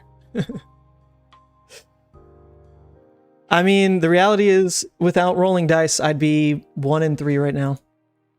1 and 3. Like, no question. No question. Game would be... The whole day would be way different. Okay. So, we only have the 1 banisher. That's all we'll play for. We can block 6. At least these are some 6s we can start throwing in. So we can do this, force them to have a pump, but not necessarily a go again. I think this is fine. I mean, there's nothing we can do anyway. We have to keep a 2-card hand. So they have to have this with a go again. What card does that? Like, I guess they can go for Glint, and then Glint has to draw a pump, and then they crack E-Pot pump, and then with the other floating, they swing Dawnblade again. Unless this is a pump, and they just crack E-Pot for that right now. You'll make the hooves work? Nah, that wouldn't do it. Literally, it was 6s. Hooves isn't a 6. Hooves ain't nowhere near 6. It was 2 6s. Back-to-back games. Absolutely did it. I played this at an armory, excited to play Hexagore, then just played a bunch of wizards. Yeah, the wizard matchup, I actually gave up. If you look at how I changed the sideboard, I had it before where you could like manageably play against wizards. This is the exact play I said. You could manageably play against wizards, but it still wasn't great to the point where like, okay, nice. Oh, the opponent might have DC'd. They just didn't hit it. They just didn't hit what they needed. They might have rage quit. Oh, no, they didn't. Okay. They just passed their turn. What's up? Someone subbed. Thank you. Oops. There. So I changed the sideboard to just fatigue out dash. Like that's it. It's boring, but it's serviceable. Oh, am I lagging? Hello? Hello? Hello, please? Uh-oh. Talishar, what's happening? Is Talishar crashing? It seems very laggy. Okay, maybe my opponent is just lagging out. Yo, Spinos also joined the league. Amazing. Thank you. Alright. Graveyard's looking a lot better. Still 4 misses, so we need our unworldly turn. We are still waiting for an unworldly turn. But we've kept up the life lead really well. 36 to 25. We have still 8 block left. We've got a howl set up and our Hexagore is active. I would feel very good about this. Should feel pretty good. They're also down refraction already. They're out all their armor block. Okay, so this kind of turn is not going to be great. Basically, all we can do is play out the Hungering. And then Arsenal the Shadow. That's pretty much all we can do. But basically what that means is we just... no. We could Husk. We could. That just seems so bad.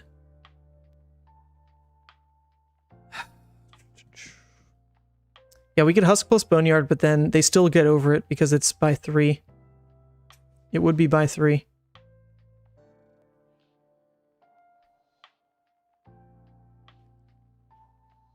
They pump by 3, E-Pot, then we can't actually, like, reset into their counter that they're going to get this turn.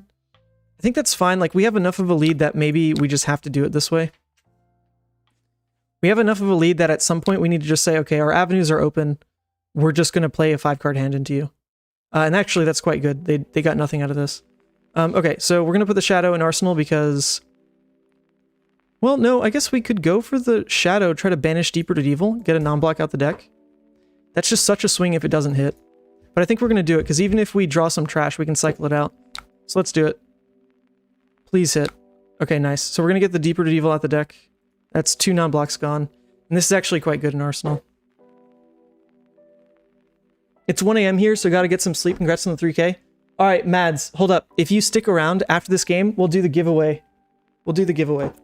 Because I don't want to lose people that I'm not sure how to get in touch with.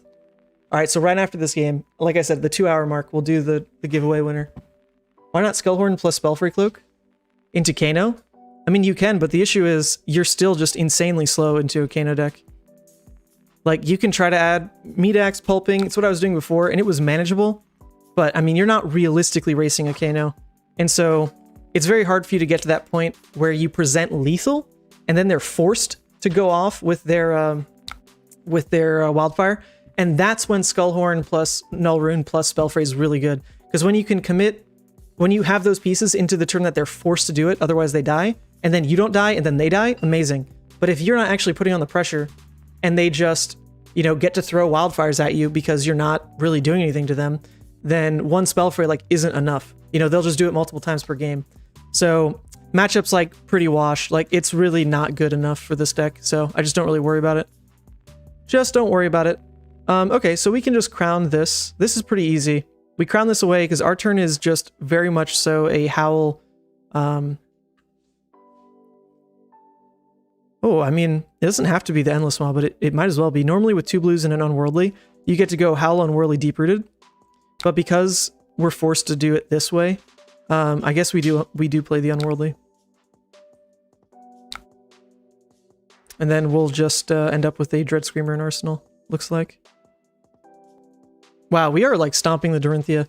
We had those scary moments, like we did. I pointed them out. I think this has been a very great game to watch. This is like, it's scary moments, but you have to look at the life total and realize, okay, like I understand where the deck's gonna sing. I understand.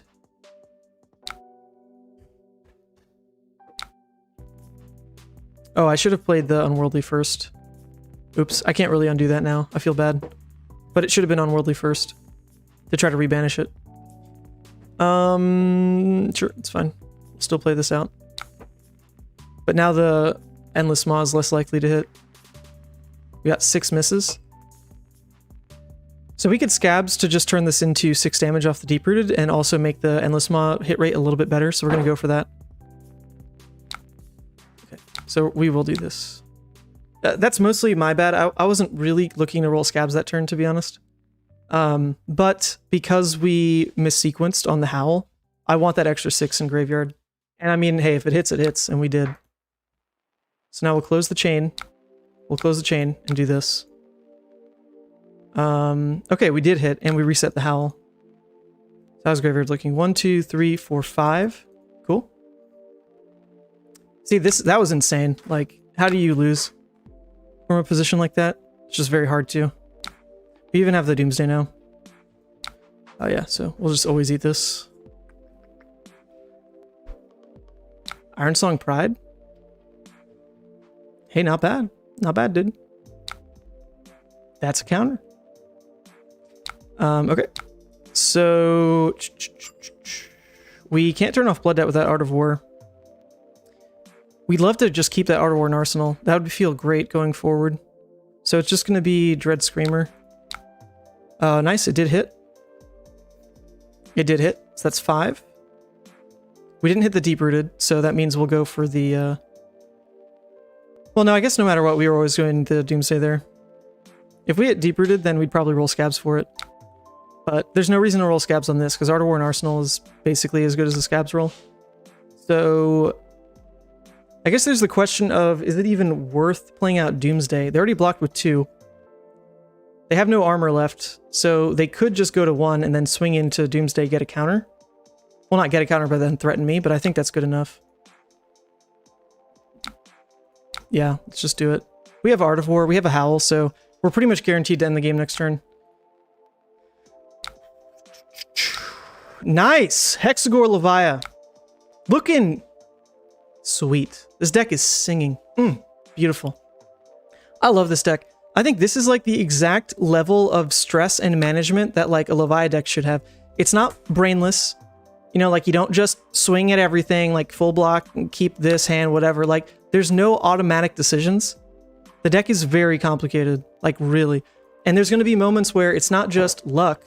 It's calculated assessment of the game state, like truly. So we can sync on this. And we can sync the Shadow. Sync the Shadow. Oh, oops. What does this even do, actually? Nothing, right? It's still 4 block. Yeah, it's still 4 block. Okay. Alright, well, now we probably just win, because we'll banish the Boneyard, and then we'll go over damage cap this turn, because likely we'll be able to Howl, swing big, Plasma Fet, and then we win.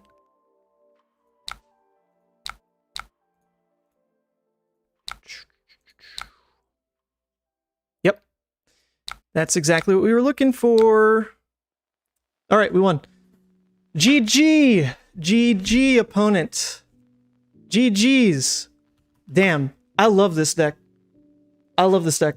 I think most people just really don't play it correctly. It is a very hard deck to play. Like, it really is. Did I go into that matchup saying, oh, it's Dorinthea, easy win? Hell no. Hell no. That was nuts. Also, this rate was awful, but to be fair, look at all the blocking we did. 0, 6, 0, 2. Oh, wait, no, where is it? Damage presented? Wait, what? Where's the thing? Shouldn't it say damage presented?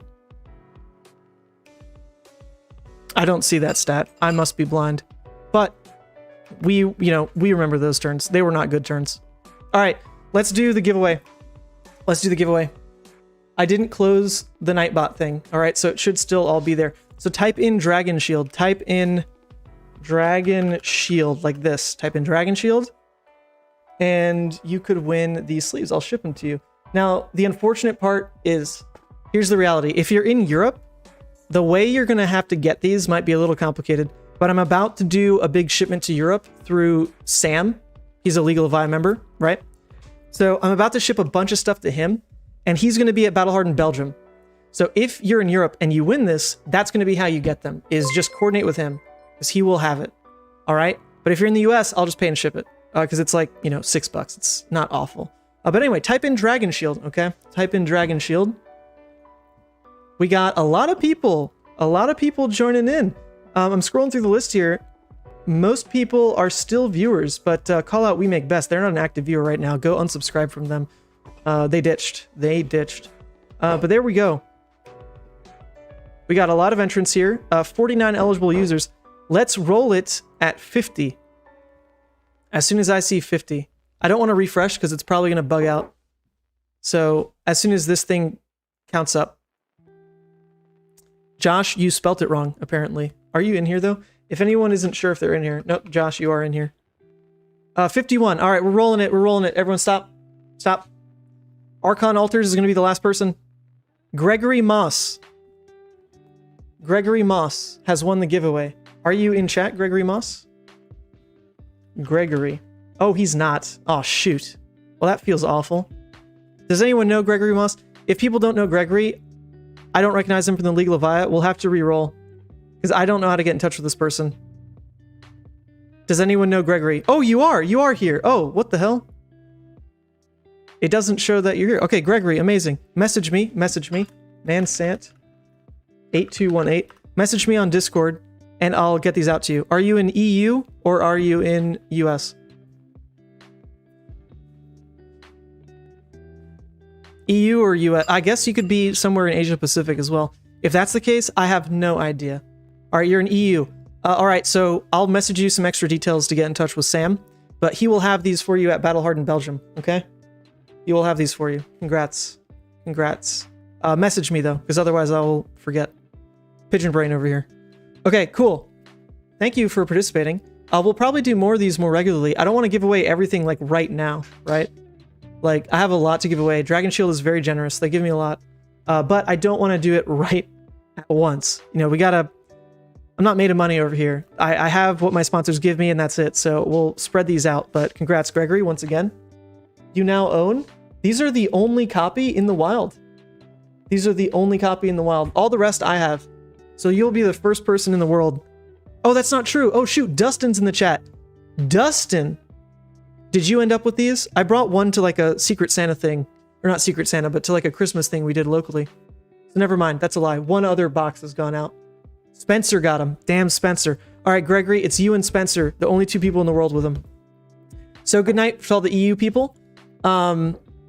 You have the other ones. That's right. The other ones are sick too, though. Good night to all the EU people. Thanks for sticking around. I'm going to wrap up the stream doing something just a little more relaxed. I have some really... Actually, check this out. Before you go, though, it is pretty cool. Switch to phone. So check these out. All right, you can see my hopefully not crusty keyboard. Let's get some of the cat hair off. Come on. Where's the cat hair? There it is. All right, so check this out. I did order some pretty cool cards. Look at these. I got some really cool cards from a friend of mine. And I need to sleeve them up. And so this is like not a standard thing people do on stream, but hey, you know, story time. Might as well talk through it. Can I tilt this back up a bit? There we go. Check these out. So these are foil placeholders. Now they're tokens, right? So they don't have to be like official art or anything. They're just tokens for Dromai. And since I'm now a Dromai player, well, I guess that's hard to say now. I really do like Hexagore Levia.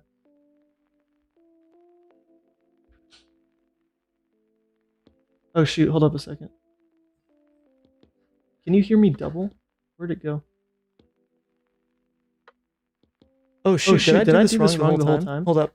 I think I forgot to unmute the... No, there we go. Okay, yeah, you should hear me back on the main mic now. Alright, good. I'm not an idiot, I think. I think you could hear me this whole time. Seems like chat could. Okay, so check these out. These are foil custom fab tokens for Dromai. And the one thing that sketches me out about them is they're printed as if they're real Flesh and Blood cards, and like that's a little sketchy, not gonna lie. Like, I would have left the back something else, because they look pretty darn good. But the front is obviously not Flesh and Blood, right? They're like fake marvels. But I actually don't use a lot of cold foils. I use basically all foils, normal foils. So I picked these up, like Snap picked them up, We can go through them here. So that's Asvali. Here's Chromai. Dominia. I will miss the real Dominia art, to be fair. I love that art. But we've got an alternate here. Dracona Optimi. This one's pretty sick. This one still feels like fab quality art, honestly. Kyloria. I also like this one. It's still nice and gold. Miragai. This one's freaky. I don't like the normal Miragai art, so this is an upgrade. But it's like definitely Sea Serpent-esque. It's really cool. You can see like the water coming off of it. We've got Necria. This one's also nice. The normal Necria art, you can't see at all. I'm sorry, like I love you, Demonastery, but the Necria, you just cannot read it. You can't see it, you can't read it, like the Marvel looks awful. The playmat's nice, if you see the playmat. Then we got Uvia. I like this one. Look at this, so cute. Little tiny baby. Mama dragon in the background. This one's awesome. Themai.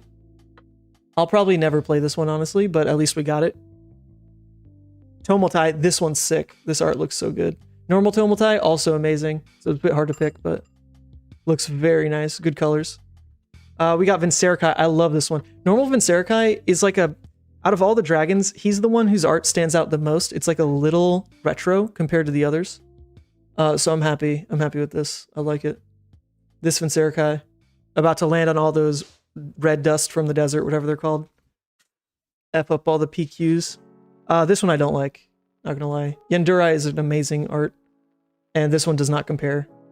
Like, I'll probably just start blocking more with Yandere on purpose. Because why would I want to play this one out? Not gonna lie. And then we got Ash. I like this Ash. Marvel Ash. It looks so clean. Like with the Marvel border. Still sick. And then an Aether Ashwing, which also looks very nice. So, actually, maybe it's not worth it sleeving those up. This is kind of like a crammed situation. I can't, I don't have a lot of room, so I'll do that later. Forget it. But I did want to show those off. Shout out to whoever made them. I forget his name. So let me look that up real quick, just in case you all want them. Let's see. What was his name? Jeff Blakemore. Okay, let's pull him up. View profile. All right, if you want those, message this guy, Jeff Blakemore. I forget what he sold them for, but it actually really wasn't that bad. I got all those for 80 bucks. All those for 80 bucks. So message this dude, Jeff Blakemore, and you can also buy them. Okay, put that away. I don't know, I'm kind of not done. I'm kind of not done playing Hexagore. I think I'll play one more Hexagore game and then probably call it a night. One more, all right, one more. One more Hexagore game. I can't help it. Deck's too good. Deck's too good.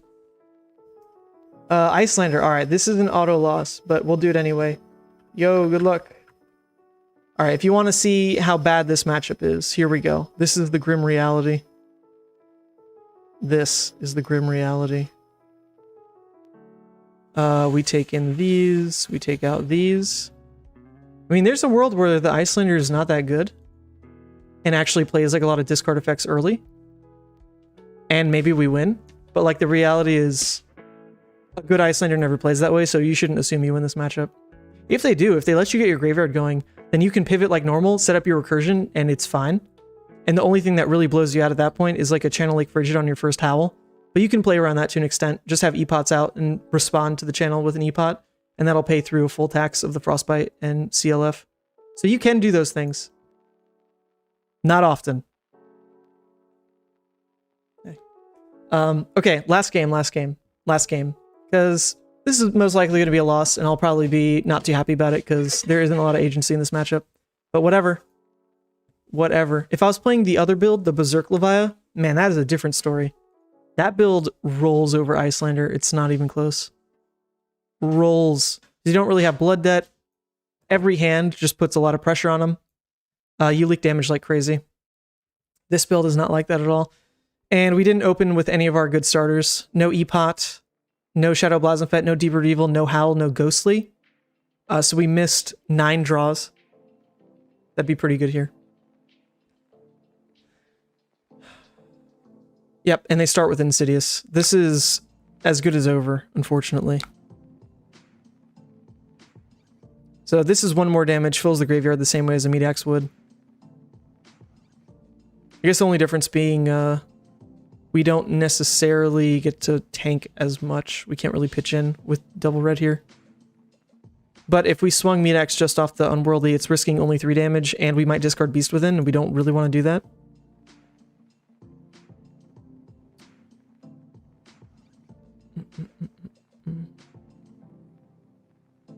So if it's possible somehow, we want to let all the Insidious triggers blow through before we have any real blood debt. The other thing I've been trying to play around that is if you run Ebb and Fold, okay, if you run Ebb and Fold, you can, in theory, just kind of wait out. Okay, nice. You can kind of just wait out a lot of their really good... Okay, so they're using Insidious early. Yes, let's discard. Let's get this engine rolling. We want to keep the Endless Maw for the next arsenal. We'll also just discard here. Okay, they're losing CLF. Does this become more interesting? We could, in theory, instead of swing Endless Maw, because the Insidious is still there, just go Dread Screamer, Meat Axe.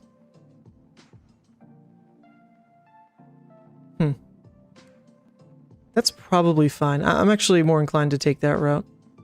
Just soak up some damage here, and hopefully let the Insidiouses tick down. So we'll do this. We'll do this, and then we'll discard the Endless Maw.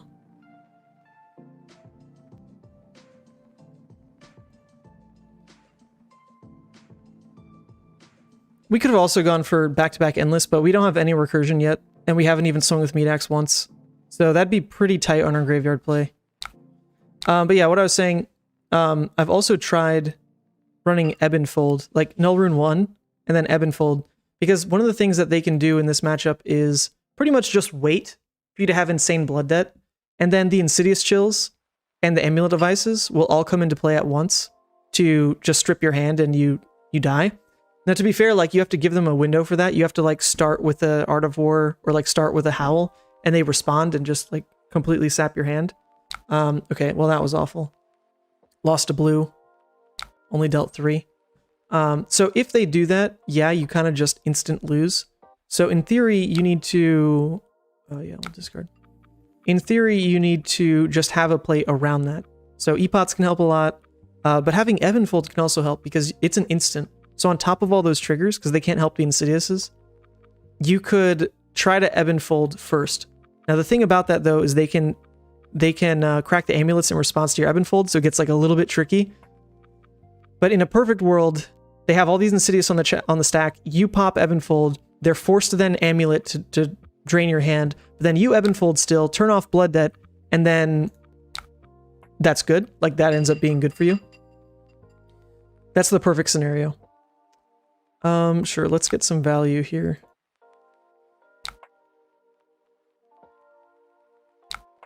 All right, come on. Hit Howl, hit Howl, hit Howl. Hit Howl. Hit Howl. Hit Howl. Hit Howl. Please. Please hit Howl. Would it be worth taking out Art of War? No, Art of War... Okay, well, we missed. Art of War is still a huge amount of pressure, and if you park in an arsenal, you can do the same thing as Ebb and Fold, basically. Which is whenever they try to drain your hand, you can Art of War on top of it. Art of War is definitely very good. Very good. Because if you're taking out Art of War to just not give them a response window, then you're just playing scared of every game plan. Like, you wouldn't be able to... you wouldn't ever be able to Howl from Beyond. You wouldn't ever be able to Unworldly Visit or Unworldly Bellow.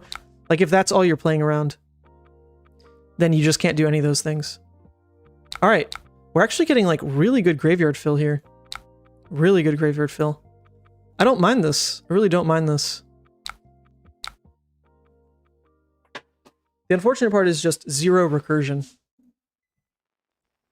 After all these hands so far, 4 hands of cards, plus some extra dig from a draw and discard twice, Shadow and Meat Axe, we have seen 0 recursion.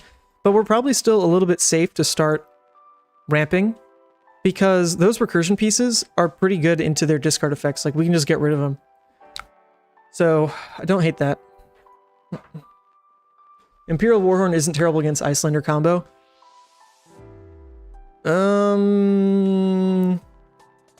That's interesting, honestly. That is mildly interesting. I actually kind of like that idea. But they choose, right? So they can just sack, like... You know, they could sack an amulet and then the Insidious stays. Because they're never killing you with the Frost Hex. Like, Frost Hex isn't how they're killing you. That's not their OTK plan. Their OTK plan is just the hand strip.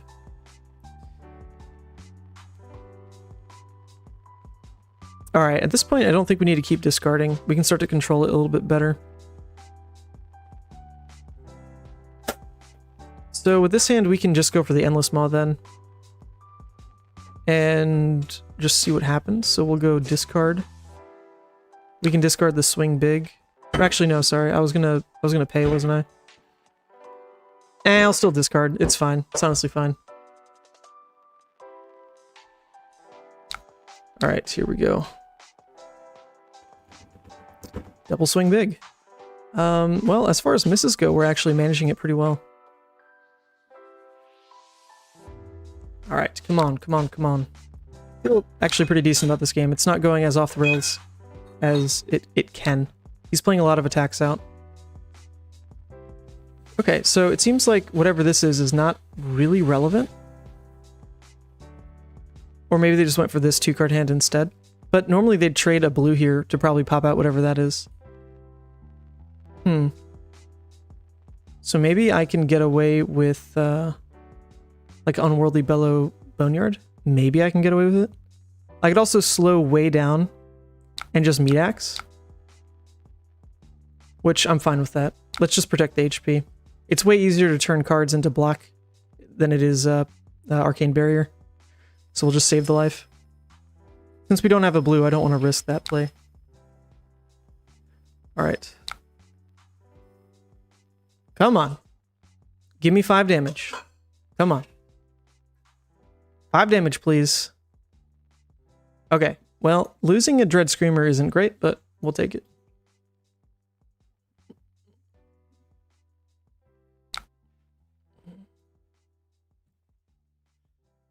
Okay, we found a recursion piece, and they are still just throwing arcane damage, or a physical damage. So ideally, without another pitch card, it is pretty risky to try to just go Dread Boneyard, but that is really nice graveyard fill.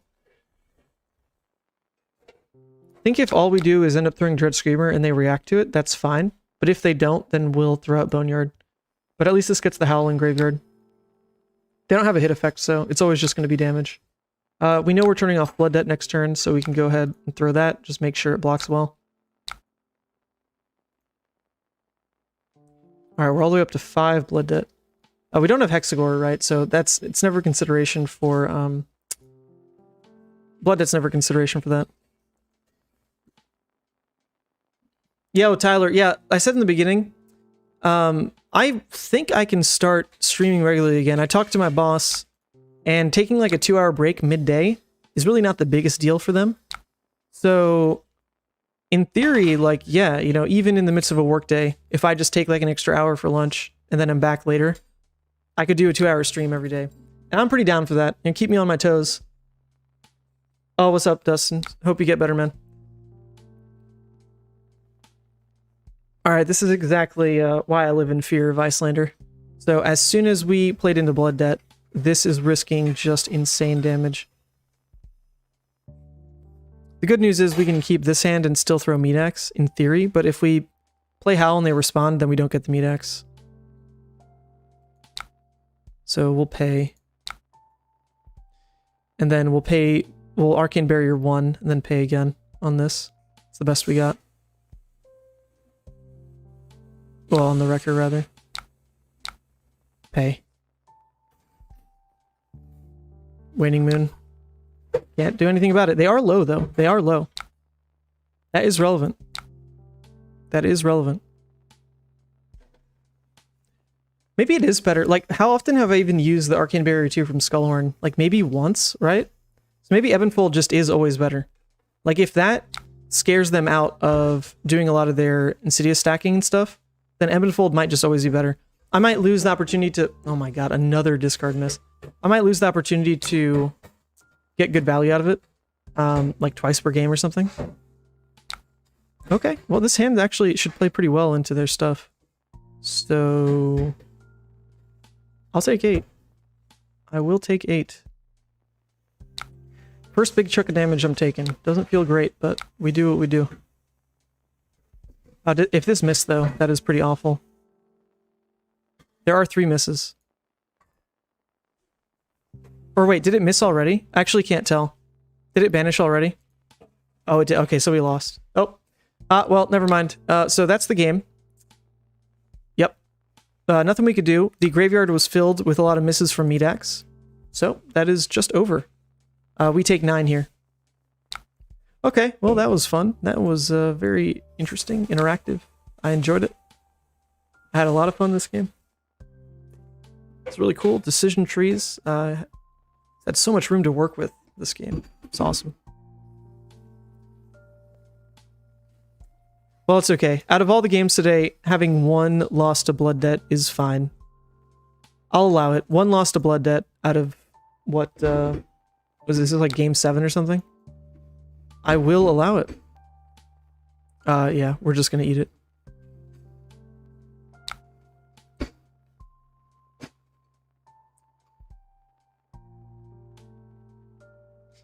Well, we're dead anyway because we only have the 1 blue, so it doesn't really matter when we do things, but we can pretend.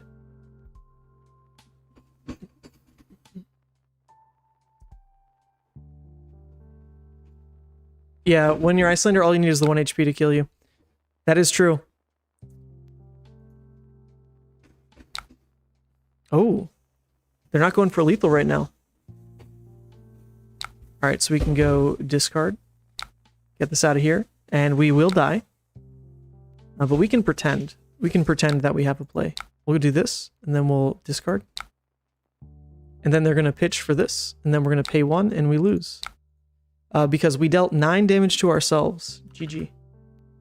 Yep. So our turn, that was going to be 15 damage, turned into 6 damage and 9 self-damage. So that is just the game, isn't it? That is just the game. Nothing to do about it. Nothing you can do about it. We were in control of our graveyard up until the draw discards off Medax. So even though we weren't purposefully discarding misses, in fact, that never came up. We never discarded a miss on purpose. That is just how the game went. Still 15 damage, says 2Magic. This is true. It was still the 15 damage I planned for, just most of it was directed at myself. So that's okay. I mean, out of all the games, oh, that was that game 6. 1 loss to Blood Debt out of 6 games is a little bit better than I normally pretend. Normally, I'm around like 1 out of every 5 games. I'm all right with that. I'll take it. But actually, you know, this score is exactly representative of what happens at every time I take Levia to a big event. Is I will bubble at like 9th or 10th place because I go 4-2 every event. Because I take 1 loss to Blood Debt and I take 1 loss to, you know, something else like the matchup or misplaying or whatever. But 4-2 is not a good enough record to make it at every big cut. X1, like you gotta go X1. And Levia is just the hero that when you take her to any event, you are accepting X1 to start. You're basically playing on the bubble all day because you know that eventually a game is just going to drop out of nowhere. Nothing you can do about it. And that's why, if that dude is still in the chat who was talking about it, that's why Levia is not like really a competitive deck. She's incredibly fun, incredibly complicated, really nuanced to play. But at the end of the day, you are taking a hero to an event and starting X1. That's it, yo. That is it. Oh, okay, folks, I'm gonna get off. This was really cool. I enjoyed this. I think... Actually, I don't know. Should I... Man, there was one other thing I wanted to do today. Hon, how are you doing on food? You're starving? Were we gonna cook? There's nothing here? Okay, alright. We're gonna have to go out for food, so I will have to get off. I had the plan of going over this match. They had the hypothermia as well, even if he hit. I mean, that's honestly fine, though.